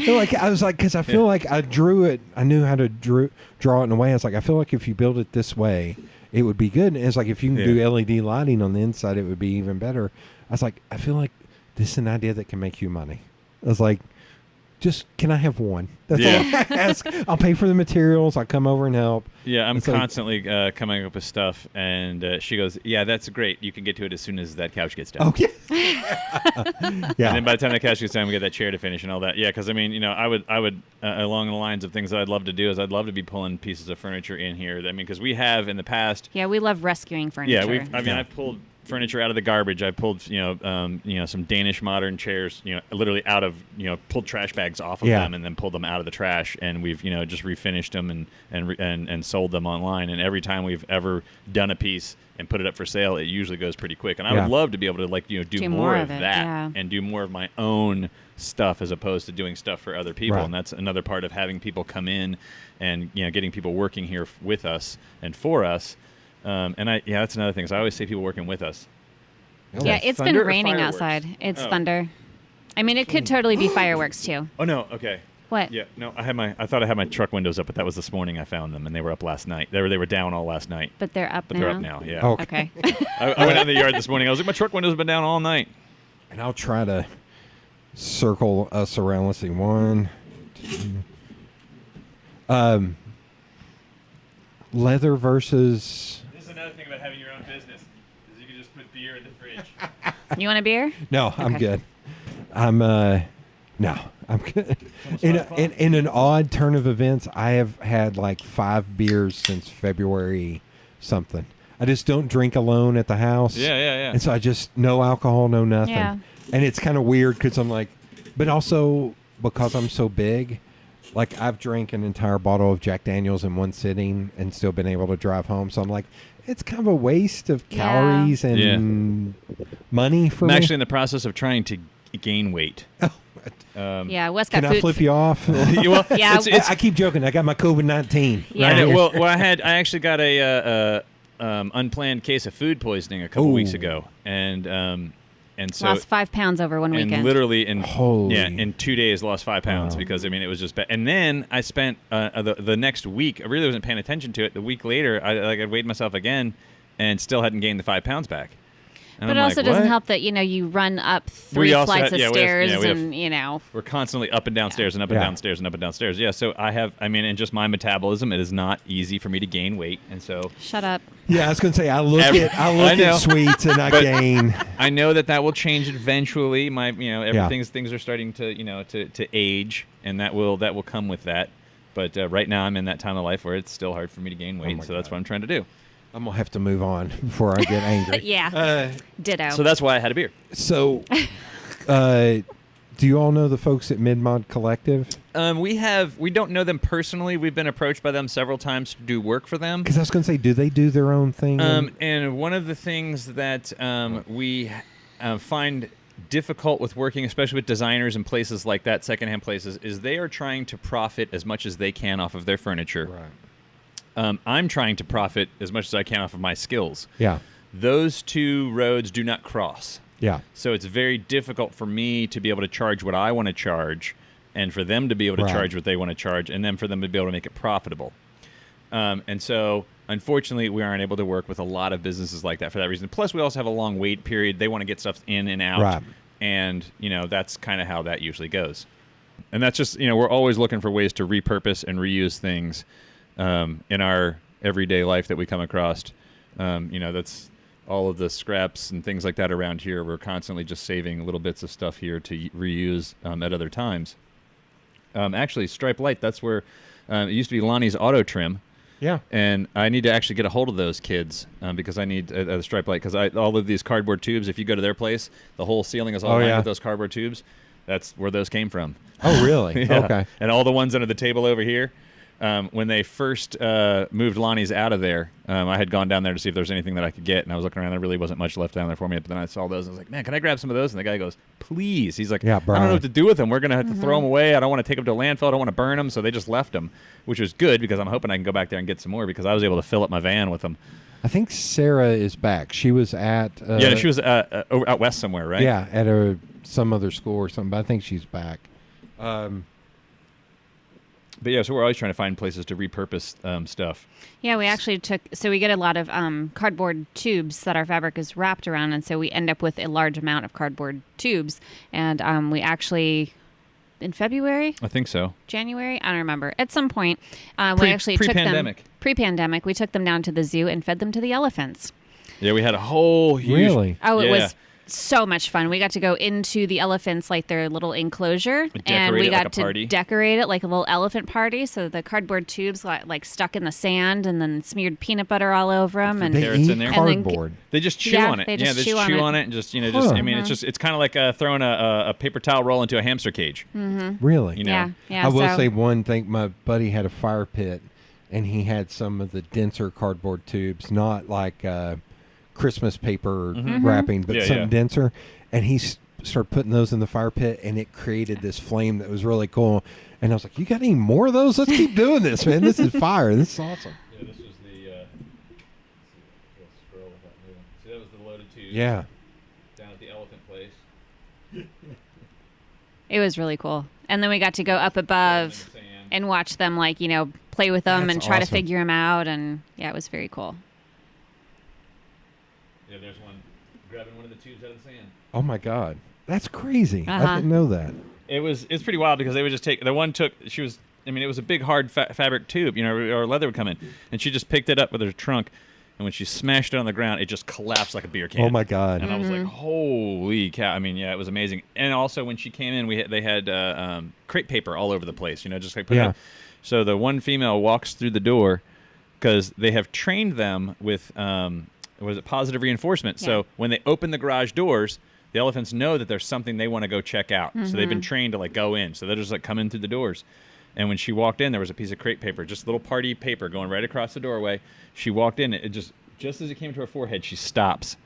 And she just like looks left and looks right. I mean, it's an elephant and it's crepe paper. And that stopped the elephant. And she's just looking at it. And then finally just kind of rubbed it a little bit and then just took her trunk and broke it down and then walked through. And I'm like, that, I mean, it's like you see something that massive. Yeah. And then there were pieces of it on the floor, this crepe paper that was wet. And they, with their trunk, I mean, you would not believe it. They would just be able to just pick it right up off the floor and then they put it in their mouth and eat it and taste it. They have, it was 2 females and 1 male. And the male that they have is actually the largest male elephant in the U.S. In North America. Like in North America, like at zoos. So he's really, really big. And so they come into two different enclosures. And so where we were up above, like in between the two. Catwalk. And so he came in first, and so we were over there, and Wes was kind of like closer to the door. Now, granted, we're more than the second floor up. I mean, we're way up. Way up on this walkway that they have up there. And the keeper that's with us, she goes, now you can stay there if you want to, but he can reach you from there. And he gets anything he wants. And and so Wes was like, okay, and just kind of slowly walked back. Yeah, it was pretty wild experience. That was cool. Yeah, it was. And so cool. there's always things that we have been able to do with this job that continue to surprise me. Yeah. It's never the same thing. Even on days where we think we know what's going on, we don't know what's going on. Yeah. So it's kind of got us into some pretty cool situations. We've done I don't know if she's still a judge, Judge Reeves down at the federal courthouse. Federal judge down in the courthouse down there. We're able to like do her inner chambers and like do all. So we got to go into like the security to be back there. Yeah, not many people are there that aren't either in trouble or have been in school for a long time. Right. So I mean, it's like this. And we've got to be in the operating rooms at the Fort Sanders orthopedic surgery center out west. Like we did all of all the pads in their surgery rooms. So we actually got to go into the operating rooms. So we had deep in the bowels of casinos. Yeah. Yeah, we had to wear the little operation. bunny suits when we went into the operating room. So I had the hair thing Yeah. and the feet thing, and so we got to be like totally like decked out. The she got to go into the UT football training facility because we were doing tables for the girls basketball team, but they were tables that were donated from the men's football. And then obviously all the Therapy equipment tables, trickles down. Yeah, therapy tables. So everything trickles down from the football team. Football team's the top of the period. Everything trickles down. Fulton's entire weight room is all old UT Oh, nice. weights because the Bob Black, who the stadium's named after, who is my line coach, he and his son Robbie Black, who's the head coach now, do sideline work at the UT games. Cool. He is the one that puts the marker for the 5 yards. Yeah. Bob Black does, and Robbie Black is the instant replay guy. And they've been doing that 30 years, something like that. And so when they redid Fulton, they got all of their old free weights. That's fantastic. And he was showing me around. He was like, "Look at this." He was like, "All this is old UT." I was like, "Where was this shit when I was up here? We had beat up weights that had cracks in them and stuff." Duct taped them onto the ends of the thing. Yeah, we did weights for, was it West High School? Oh, the weight room for the West High School, gyms, Yeah, so there's lots of times, she got to I was hoping you were going to say, got to go underneath Neyland Stadium where Dr. Bass's offices are. I No. wish, but she did. I mean, she walked up into like the training facility. It was They were brand having- new when they built it, And they were having practice when I and was then up so like there, they so have that's everybody kinda cool. inside and all this stuff. And she walks up to the door. She goes, "Oh yeah, I got to do it." They're like, "Are they expecting you?" And she's just like, "We're the upholsterers." And it's just like they're like, "What do you mean the doors open up?" And like, Uh-huh. they're like, "I don't know if you can get back there." We're like, "We're the upholsterers." Like everything. So in high school, that's where we would go to get our physicals. Every school in Knox County, all the football players would go on one day up to, it's not the new training facility, it's the old and we would all, that's the first place I ever had to do the turn your head and cough thing. Yeah. And it was just in a room full of other Yeah. dudes. And not to get TMI, he didn't cup. He poked his thumb, Yeah. and I almost fell backwards. And he was like, "Where are you going, son?" And I was like, "It hurts. Like, what are you doing?" Like, holy shit. I will punch you, old Yeah, man. yeah. Like, what are you doing? don't He's like like, this. cough. I was like, okay. Leather versus fabric. I kind of said that earlier, but I've seen a lot of fabric. Is there... I have weird questions about, like, has leather quality gone down, or is it just there's not our as leather used right as there. We much? actually hang it, so it's hanging from on like Yeah, a we big got a pulley bunch of hides system. over there hanging out. Okay. Yeah. We have it's all over the place. Are there people that are like vegan and like we don't want leather in our house? That is an interesting topic because people are always going to eat beef. Our leather is actually a byproduct of the beef industry. yeah. Okay. We do get all of our hides are supplied from Argentina And Brazil. Argentina, Brazil, and Italy, yeah. are the three main places that we get our hides from, specifically because of the fact that they typically don't use barbed wire fencing, and they also don't have a lot of the ticks and other parasites, and so the hides are a lot cleaner. Oh, okay. and Is there so- any kind of historic leather that can be repurposed, or is it it just wears? No, when leather gets to a certain age, it starts to break down just like any other organic material. And so if you're once you start getting into like that 30-year mark, leather starts, and if it starts to break down, there's nothing to stop it. It's really weird because it depending on how much it was used. A lot of times we get chairs that the chair is totally fine except for the spot right where the guy's head was, and just because of your pH. Or like elbow was. On Yeah. it. But it has a lot to do with the person's chemistry, because some pieces just don't wear as much as others. But a lot of it's those oils and things like that soak into it and then started to begin degrading it and allowing it to rot a little bit more. But I have found out recently from some of the things that I've been looking into is a lot of times it's a lot of people's just the chemistry of their own body, which can cause things to break down faster. With leather, with that, leather is one of those things that if you go to a store and you see a leather sofa and it's like 25 pieces of leather sewn together, like the cushion's got seams running down the middle and the back's got seams running down the middle, because when you have a full hide, just like if you can I know that you Well, hide is not square. yeah, hide's not Right, square. right. It's the shape of a cow. So, typically, if you were to take your skin off and lay it on the table, you're going to have marks and scars and freckles and all kinds of Yeah. other things that happen. And so, it's easier for those companies to go in with they actually have computers now that do all that. When you're talking about like technology and stuff like that with hides, you have these other manufacturers. Did I get that, Nat? No. And they'll scan it. The computer will scan the hide, and it already has the pattern best pieces that cuts. it needs, and so it can laser cut all that stuff, and it's done. As opposed to us, when we get it, we have to lay all that stuff out, look for all those things. In another spot, you won't see a chair that I did all pieced together because I'm getting the big clean cuts out. Yeah. So your leather's going to last longer because it's not going to have holes in it. Anytime you perforate anything, you're allowing opportunity for stuff to get in there and dirt and all that other stuff Yeah. and additional rot, and you kind of weaken it. As opposed to fabric, where fabric's woven and you're just putting string in between those weavings. Okay.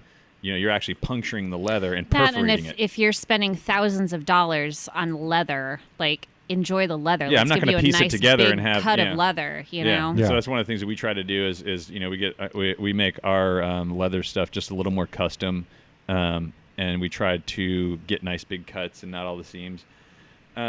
It's way more money. Mm-hmm. It's way more time. It's just harder to work with. Is there a call for that much anymore? Oh yeah. I Yeah. mean, we've got a recliner coming up that's going to be in that blue leather that's hanging up right now. Mm-hmm. And so I would say we regularly have hides up there. There are people that want leather, and they don't want anything but leather. Right. There's times where I try to save some people money. Hey, we could do leather on the inside and do a fabric or vinyl on the outside that'll match. No one will ever know. And they look at me like they got two heads, and they're like, no, Yeah. I want it all to be leather. Mm-hmm. So we have people that, you have the people that are hardcore leather, and you have the people that don't want anything to do with leather. Right. I love them both. Yeah. And I mean, people are going to make decisions based off of whatever makes them feel comfortable. Right. And if you think that using leather, which we don't murder cows just for their leather, but if you think Right. using leather is wrong and you want to use a petroleum product to cover your, that's your Yeah. own politics. That's your own thing. I'm not going to judge either one of you. Yeah. But I will provide you with the best products on either one of those, whether it's going to Okay. be a vinyl or polyurethane material, or if it's going to be a leather. We do not use anything that is subpar or low quality, Right. or we're not going to go try to save a buck by giving somebody something cheap. It's just one of those things where we just not down with it. You need a sign in here that says "We spared no expense" from Jurassic Park. I like the made by elaborate process. Is one that I wrote down. There is a what is it? The show was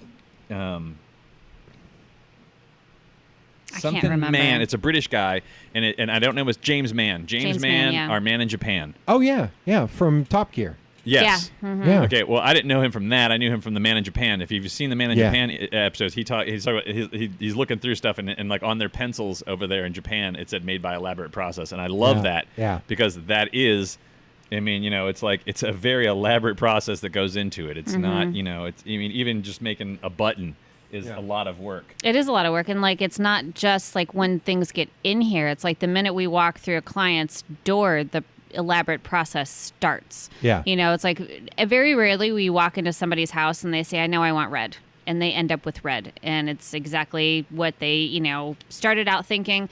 They're more times than not they say, "I only want red." Like, don't even bother bringing me anything else. And they get blue. And or then blue they plaid. get blue.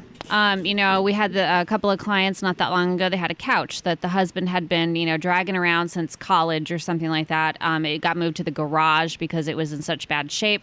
And they decided that whatever this couch was going to be, it was going to be a showstopper.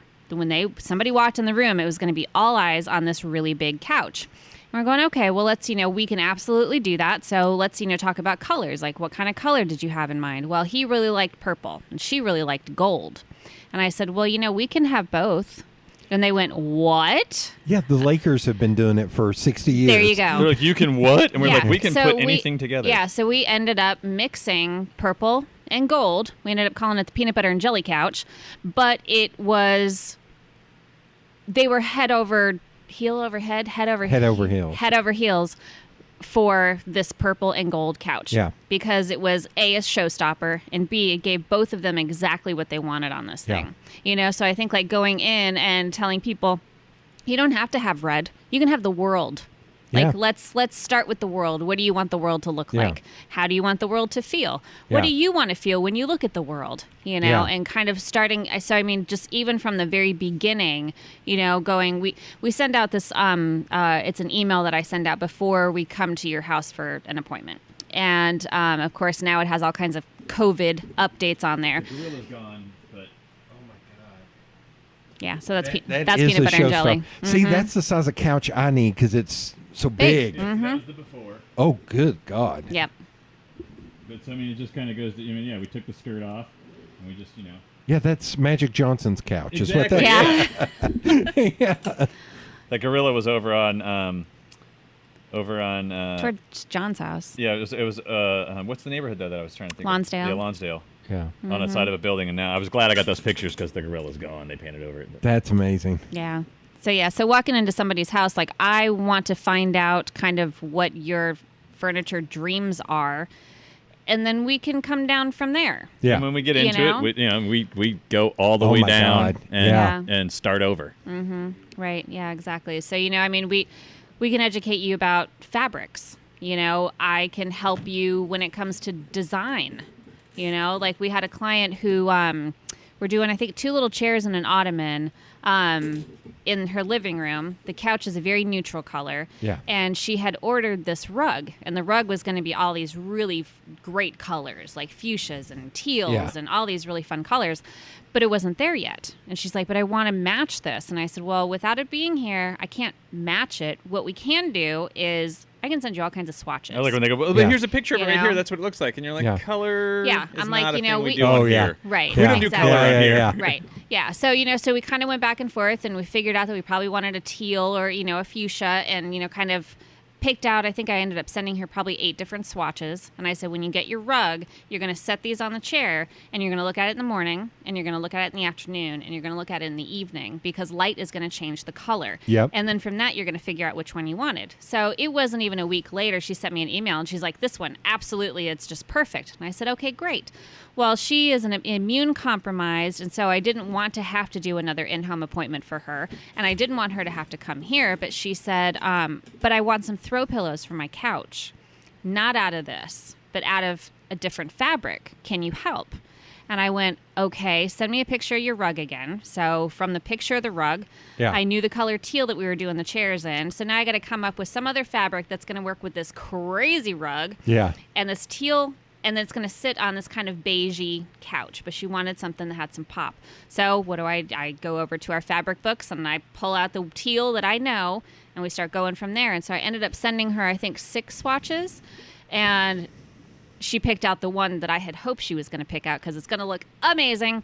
But yeah, so I think that's just kind of, again, I hate saying customer service, but it's like, Yeah. I figured out what her needs were. It was a health, you know, issue with Yeah. COVID right now Yeah. that we didn't want to have to go back out. She really didn't want us to go back out. Yeah. If we could afford, you know, or, you know, avoid it at all. And then to figure out, you know, kind of, well, you know, you have this really beige room, really beige couch, and you're wanting some pop. People are so afraid of color. You would be amazed. Like, you would think that they were choosing, like, you know, their like life partner, or like, you know, some sort. It's just like, you know, they're just going like, oh, I just can't envision it. I can't. And you're just like, I mean, and I think that my brain doesn't work. Like, I mean, I don't know. Yeah. It's not confined in that way, I guess. Yeah. And so it's like, you know, to me, I can look at something and just like, bing, imagine. And so it is hard to. It is hard to. Not what am I trying to say? It's just Envision? it's just hard. It's I mean, I can imagine for people that can't do that, it's hard to Yeah. see that. But at Yeah. the same time, it's one of those things where it isn't a life-changing decision. Right. Pick a color, like it, go with it. And some people are just so afraid of color. They're just really afraid of color. We've had people where they're like, oh, no, we want a big change. We want a big change. 13-foot-long white couch. And they're like, we just need to change. The kids are out of here. We're going to just change it up. Yeah. And they end up getting a different kind of white. Oh, yeah. And you're Oh, like, yeah. you know, that's not, you know, let's mix it up. So yeah, and I love it when we're able to get people to kind of get out of their comfort zone, do something a little crazy, and when they get it, they go, I love it. Yep. You know. Yep. And the woman with the furniture that she lives on 4th and Gill, and we did a bunch of furniture for her. One of her friends came in. This couch, we called it the Kermit couch because it was like real green fur, like green velvet on the inside, and this crazy blue on the outside. And It Yeah. was just wild. And but she, in Victorian times, people had color all over the place. Oh yeah. I mean, color was just You everywhere. go through Biltmore and you can see that. And Yeah. that's what, and so she lives in one of these houses down here that are in the 4th and Gill area, and it's like, let's do it like Yeah. it would have been done. Yeah. And she had some friends come in and she's having a party or whatever, and they're like, oh my God, this is an amazing couch. Where can I get one? And she's like, you can't. Yeah. And for people that are from that, catalog, want to buy it, you got it, I want to get it. Yeah. To be able to say to somebody, you can't. You can't get it. Right. This is it. This is the only one. I mean, it's like, so, that's cool to be able to give somebody that. Yeah. To give somebody that I have something so unique that you can't get it. Well, and I think having anything custom made is out of a lot of our budgets. Yeah. And so I think for some people, having a custom piece of furniture is a little bit more obtainable. You Yeah. know, if you have a chair and you're like, well, I'm going to get this chair done and now I can cover the chair in anything, it's going to be custom. What do you want it to look like? You want a pillow on it? You Yeah. know, what kind of trim are we going to be doing on this? And so I think it's a little bit more obtainable to actually have something custom. Yeah, it is odd because people don't realize when they get a hold of us, they think, for one, they're just going to tell us they got a chair. We'll be able to tell them how much it is. In a week, it'll be done. Yeah. When they don't realize that, for one, it's going to take a little bit longer. It's probably going to cost a little bit more, but you can literally do what you want. Right. You know, and there's very few places where you can be a part of the creative process, where you can really kind of, customize something like you're saying to what you want it to be. And I think once they figure that out, they sort of start to get it. Yeah. Yeah. And then when they come in here, it really helps when people come in here. Yeah. And that's one of the things that I hate about being have to be so closed right now, is because when people come in here, they get a better visual of like what happens. The width and the breadth. Yeah. Yeah, because they don't understand most people don't know what a sofa looks like when it has all of its clothes off. Yeah. What you all were talking about you can do whatever you want. I think about that a lot with like my house. Keep going back to that. Like I stripped wallpaper. Yeah. There were 3 layers of wallpaper. Nice. And painted it a blue. It's kind of a lighter version. Well, hell, there's a lot of versions of that. But Yeah. it's kind of a lighter version. Yeah. It is bright as all hell. And there's part of me that looks at it, it's like, oh, it's a little too bright. And then I'm like, you know what? Screw it. It's There's just no paint. such thing as too bright. It's just paint. It's fine. Our last house, we had we had bought it. We had to do floors, do all kinds of stuff. And in the process, she had paint swatches all over the place. I don't know what to do this. I don't know what to do that. I'm just like, look, pick a color, go get a gallon. We'll paint it. It doesn't matter what colors. If you like that color, let's put it on the wall. Worst case scenario is we'll just repaint it. I don't mind painting. It's not a big deal for me. And so she did. And we had, I think most rooms had at least 2 colors. Yeah. The dining room was all just teal. But we had one room that she had found on the label of a beer bottle. It was she had a found Fat like some Tire she found like beer some label. some kind of green color, and she told the guy, "I want that green." So one So was I like went into Home terracotta Depot and or fluorescent Lowe's or green whatever and- with a beer bottle and I was Yeah. like, give me that one. Yeah, and so and they put it under a little scanner and they gave her a little yeah? thing, and it was pretty close. But so I think that some rooms were 3 colors, some rooms were 2 colors. They were just. You walked into a room and it was like boom. Well, The color. My favorite color is all the colors. Yeah. So Yeah, and so it was like it was one of those things where people would come in and our son's friends would come in and be like, oh my God, where is this? Like, you can have other colors than just white or taupe. Yeah. And they would lose their mind because here's adults with like 15 different colors on all these walls and stuff. It looked like romper room in there. But it was like one of those things where if this color makes you happy, put it on the wall. And it's not, like there is your own house. It's your house. Put some fucking color on the wall. Well, the funny thing was I bought my house and one of my friends put it in my head. She was like, you're a dude. Whenever you finally, a woman moves in with you, she's going to want to change everything. And she was like, so you don't get to choose any colors in your house. You don't get to, like, she just kept harping on me. Not true. And I was just, and there's part of me is like, I'm a graphic designer. I literally work with color every day. And she was like, oh, that doesn't matter. And I was like, what the fuck? Like, what the hell? And then finally, it took like 8 years for me to go, I'm going to put up some paintings in this room, Yeah. And I finally just piecemeal started doing stuff around the house. And it's even like my kitchen where that breakfast nook is shoot, the faux wood. Why am I blanking on what it's called? Like a veneer. Paneling? Wood okay, paneling. Yeah, paneling, yeah. And everybody's like, oh, you got to take this out. I was like, I love this because it separates the kitchen from the Yeah. dining. Yeah. And they're like, yeah, but it looks, I was like, it does not look bad. We can add color and And you can paint painting. that too. Yeah. Yeah, I was like, See, you don't want to have you don't want to have a woman to come in and go, God, I got a lot of work to do. You want a woman to come in and go, I got some things to change here, but this guy's got a plan going. I think, I mean, we have. I'm going to disagree 100% on that. A woman's Yeah. going to come in and change everything because I think that if you, it makes me think of, and I don't know the name of the bird, but there is a David Attenborough special on birds, and there's a bird in the jungle that collects stuff. And I don't know the name of this bird, but it'll make a pile of shells here, and it makes a pile of stuff there, and a pile of rocks there. And I mean, it just decorates all over the place. Yeah.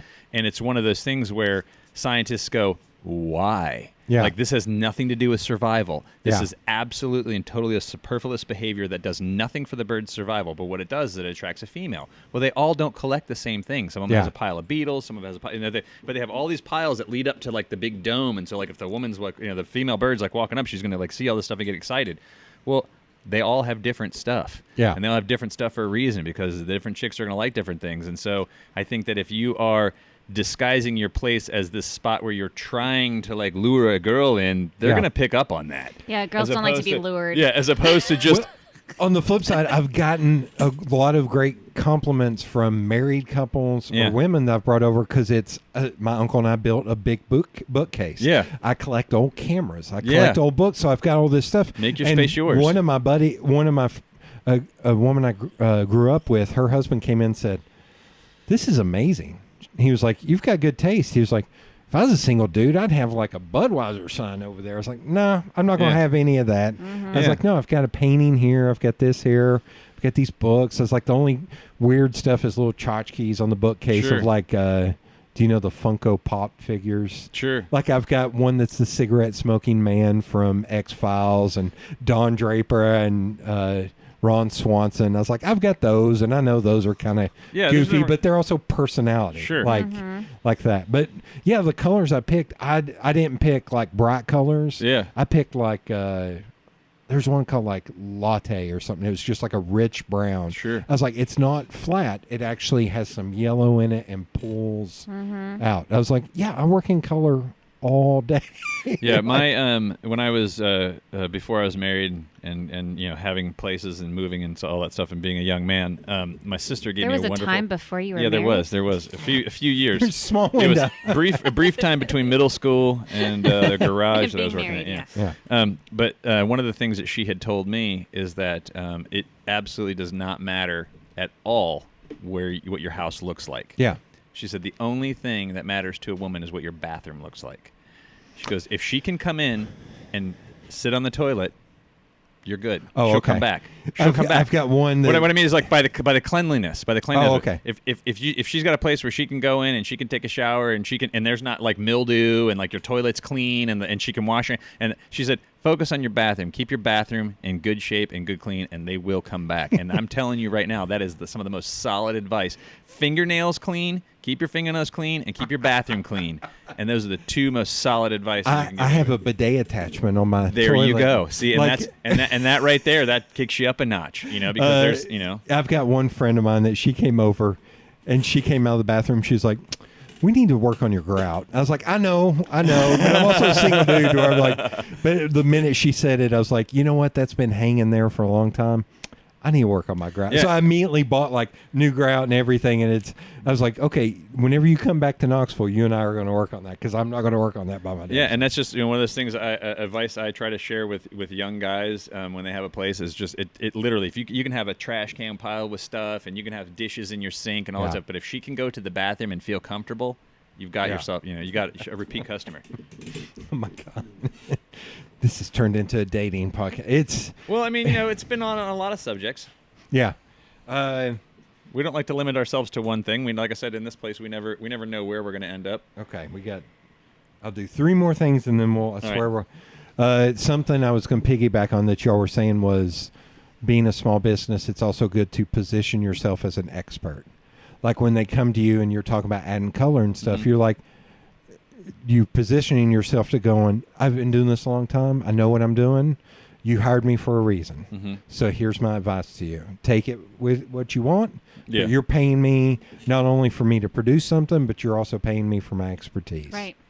What was the thing that I can't remember? You had read it somewhere. It's like you're paying me. Oh, you're not paying. If I can do a job in 10 minutes, Yeah. you're not paying me for the 10 minutes. It's the 10 years it took me to learn how to do the job in 10 minutes. Right. That's the Picasso Yeah. thing of him Yeah. at a restaurant, and somebody and a waitress or somebody came by and said, "Can you doodle something for me on a napkin?" And he did it, and he handed. He's like, "That'll be $5,000." Yep. And they're like, "Well, it only took you 30 seconds." He's like, "It took me 30 years Yeah. to figure out how to do that Yeah. in 30 seconds." Yeah. Yeah, that's so true. Let's see. I'm gonna. Do you all do an email list? No. What's that? I'm gonna fuss at you about that. My brother does. My brother What does is like digital marketing and stuff too, and he's on me about that as well. What is that? That you do like I mean, I know we have a list on emails. monthly email to So clients. yeah, so it would have all of our client emails, and then we would send out like a little thing. Okay. Here's Yeah. why we don't do that. One is because I find that annoying, and so I wouldn't want to do it. And I understand that there's a lot of businesses. You make that, it fun though. Oh, you make it. I totally get that, but I just don't know. Our repeat business is so infrequent. Now we do have people that have large homes and they get Yeah. and it's funny because they'll do something where like they'll give us a small chair. And they go, you guys did a real good job on that. We'll give you some more work, which I get it. But it's kind of like they're like, oh, we're going to give you more work, which I appreciate.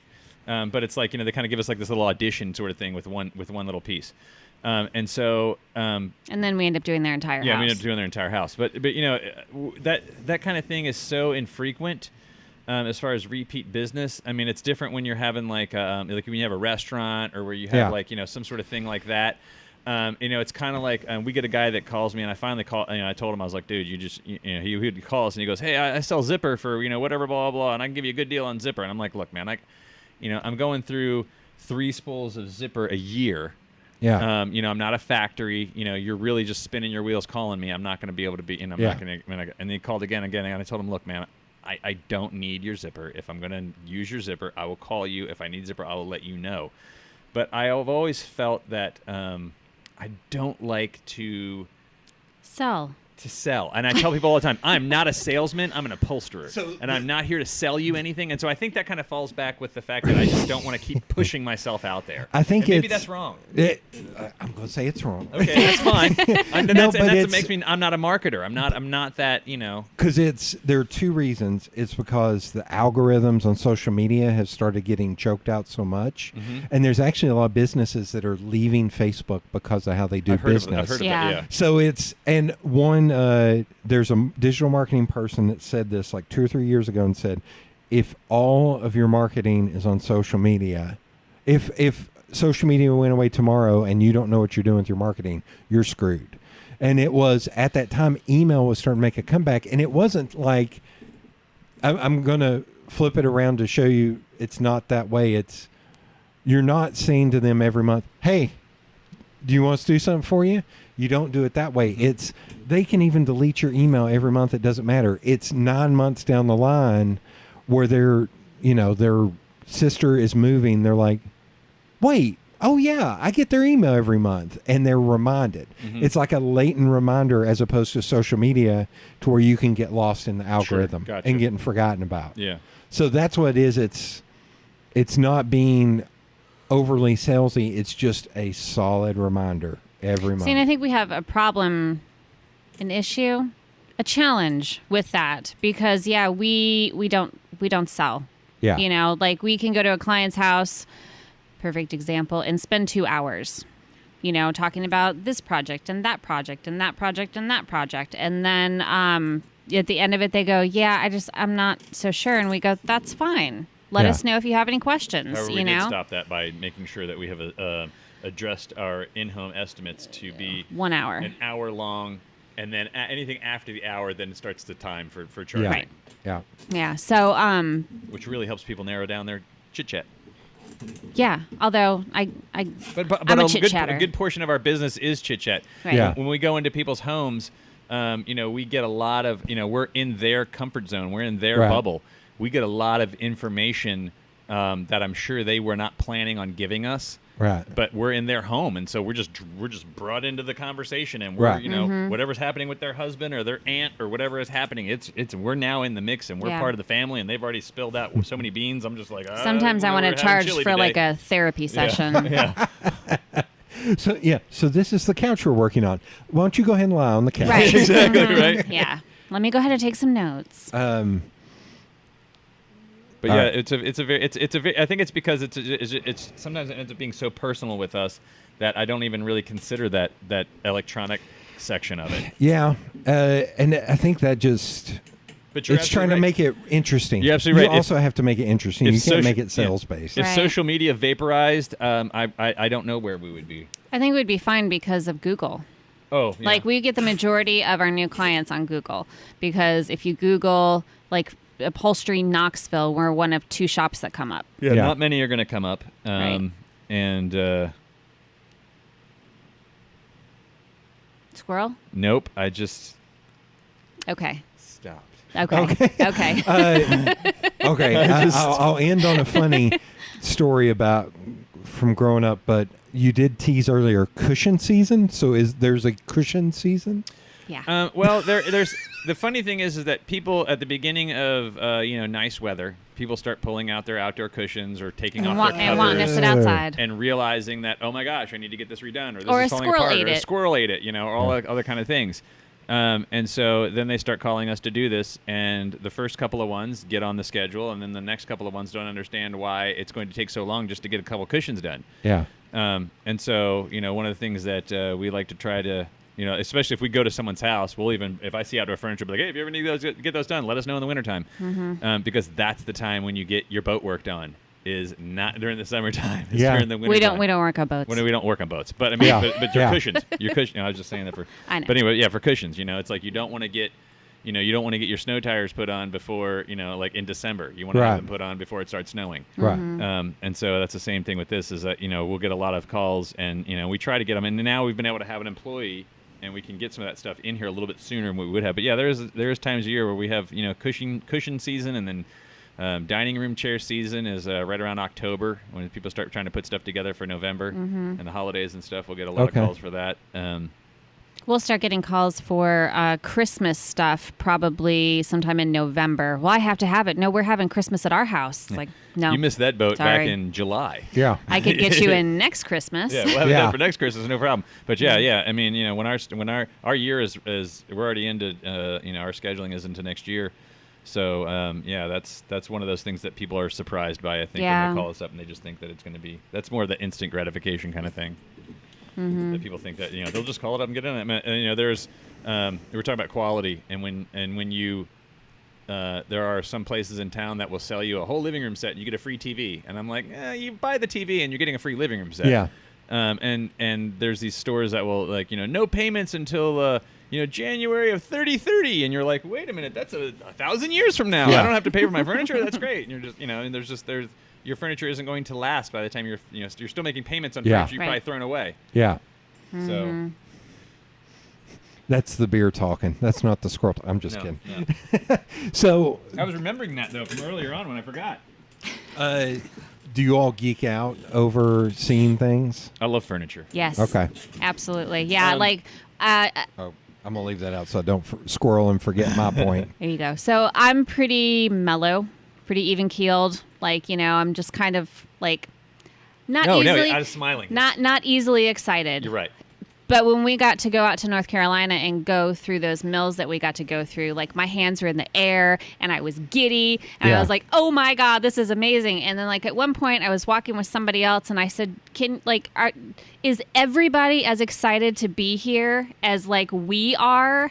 I can't imagine just regular Joe Blow on the street being as excited as I was Go into seeing a fabric mill. Yeah. to be in a fabric mill. So we totally geeked out on that. There is a durability test that they use for fabrics called the Weisenbeck test. And what they do is they take a screen, a number 7 screen, Yeah. and it gets rubbed on the fabric. And so they count it as double rub. So 1, 2, that's one double rub. Well, a lot of upholstery materials that we have are like into like the 50,000, That's like the quality 100,000. testing sort of, Yeah, is it before it starts to stain-resistant, show light fast, some and wear. double rub? Yeah, double rub. Like So light fast for 3,000 hours. or right. something like So we actually, this was not even part of the tour. We were actually like walking from one part of the building to another, and we saw these Weizenbeck machines are the lined up. Weizenbecks. Wes and I were like, "Oh my God, take my picture in front of it." The lady who was working this machines was like, "Okay." I'm like, "No, this is it. This is a the machine." Yeah. This is the That's one that amazing. does this. Yeah, so we absolutely geek out. You know, anytime we get new sample books, I mean, like we all kind of just run and like, let's flip through it. Like, what is Yeah. new? You know, back in regular times, we would try to go to like furniture stores, Furniture stores. to kind of see, you know, like new designs, new trends, things like that. Anymore that hasn't happened in quite a while for Corona reasons, but. You know, We're so going into any place, anytime we go into places, like, you know, checking Right. out their furniture and, like, you know, seeing, like, you know, like, if we go into a hotel lobby and I'm just, like, looking around and seeing what's going on and, like, you know, keeping an eye on, like, you know, what's happening as far as, you know, not just residential but commercial trends, all of that stuff. And then, Yeah. and then going into, we went to the Coke Museum and there was an Eames chair there. And I was just like, oh, man, this is awesome. And, like, you know, I'm just like, this is amazing. Gotta sit. And so it's like, you know, I do love furniture. One of the reasons why that is still sitting there is because I know that somebody is going to want that. Yeah.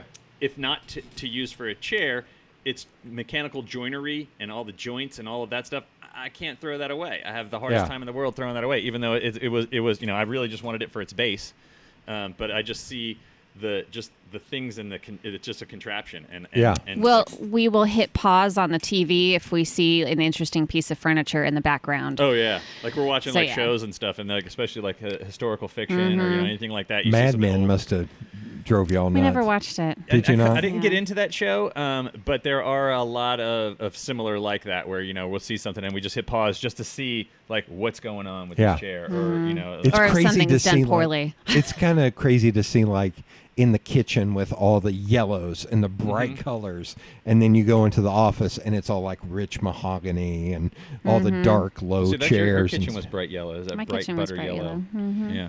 So the reason why I brought that up, Levi Strauss used to have a place over on Cherry Yeah. Street. Yep, I know where that is. So there was a buddy of mine growing up, and he took radio at Fulton, and he's the one who runs their radio program now, which is the Oh, great yeah. Radio, yeah. It is Falcon great. Radio is Yeah. the best. Yeah. So that's Russell Mays. That's my buddy.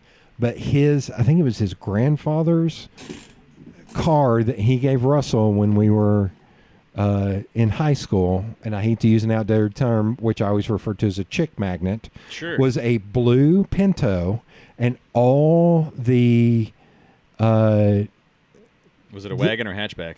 hatchback, Nice. Okay. the seat in the back, and the two bucket seats up front, all Levi's denim. It was a Levi's Pinto. It had a Whoa. Levi's metal logo on Yeah. the side, and I was like, "That's not." I'm being ironic when I say chick mag. This is a Pinto, Yeah. and it's got denim on Oh, the yeah. inside. But Wow. now I think back, I was like, "Where did that thing go?" That's fascinating to me that they actually made Yeah. a Levi's Pinto. It's funny because my for a brief period of time, my dream car was a Pinto panel wagon that had round hole bubble windows in the back. And it was, Yeah. it was sweet. But yeah, it he had was a. a Pinto. I need to Google to see if anybody else had that. Like sure that's I'm sure Yeah. that's some- the most insane thing. But it was his grandfather's, and it was all the upholstery work was done over there at Levi's. Wow. And I was like, who came up with that idea to Yeah, put that's pretty denim? wild. Yeah, but I yeah, don't think that it was would hold up very well, like Not with all over the sun time. and everything. Not over time. If it Yeah. was a garage car, yeah, a few years out in the sunlight would Yeah. Would change that. it was quickly. funny as hell. But Oh, that's yeah. And great. my big butt had to fit in that thing, which was Well, always most funny. importantly, did it attract any chicks? No, Lord, no. It attracted sweaty football players who needed a ride home. Yeah. That's what it was. Thank you all for doing this. Yeah. Oh, yeah, this that has was been fun.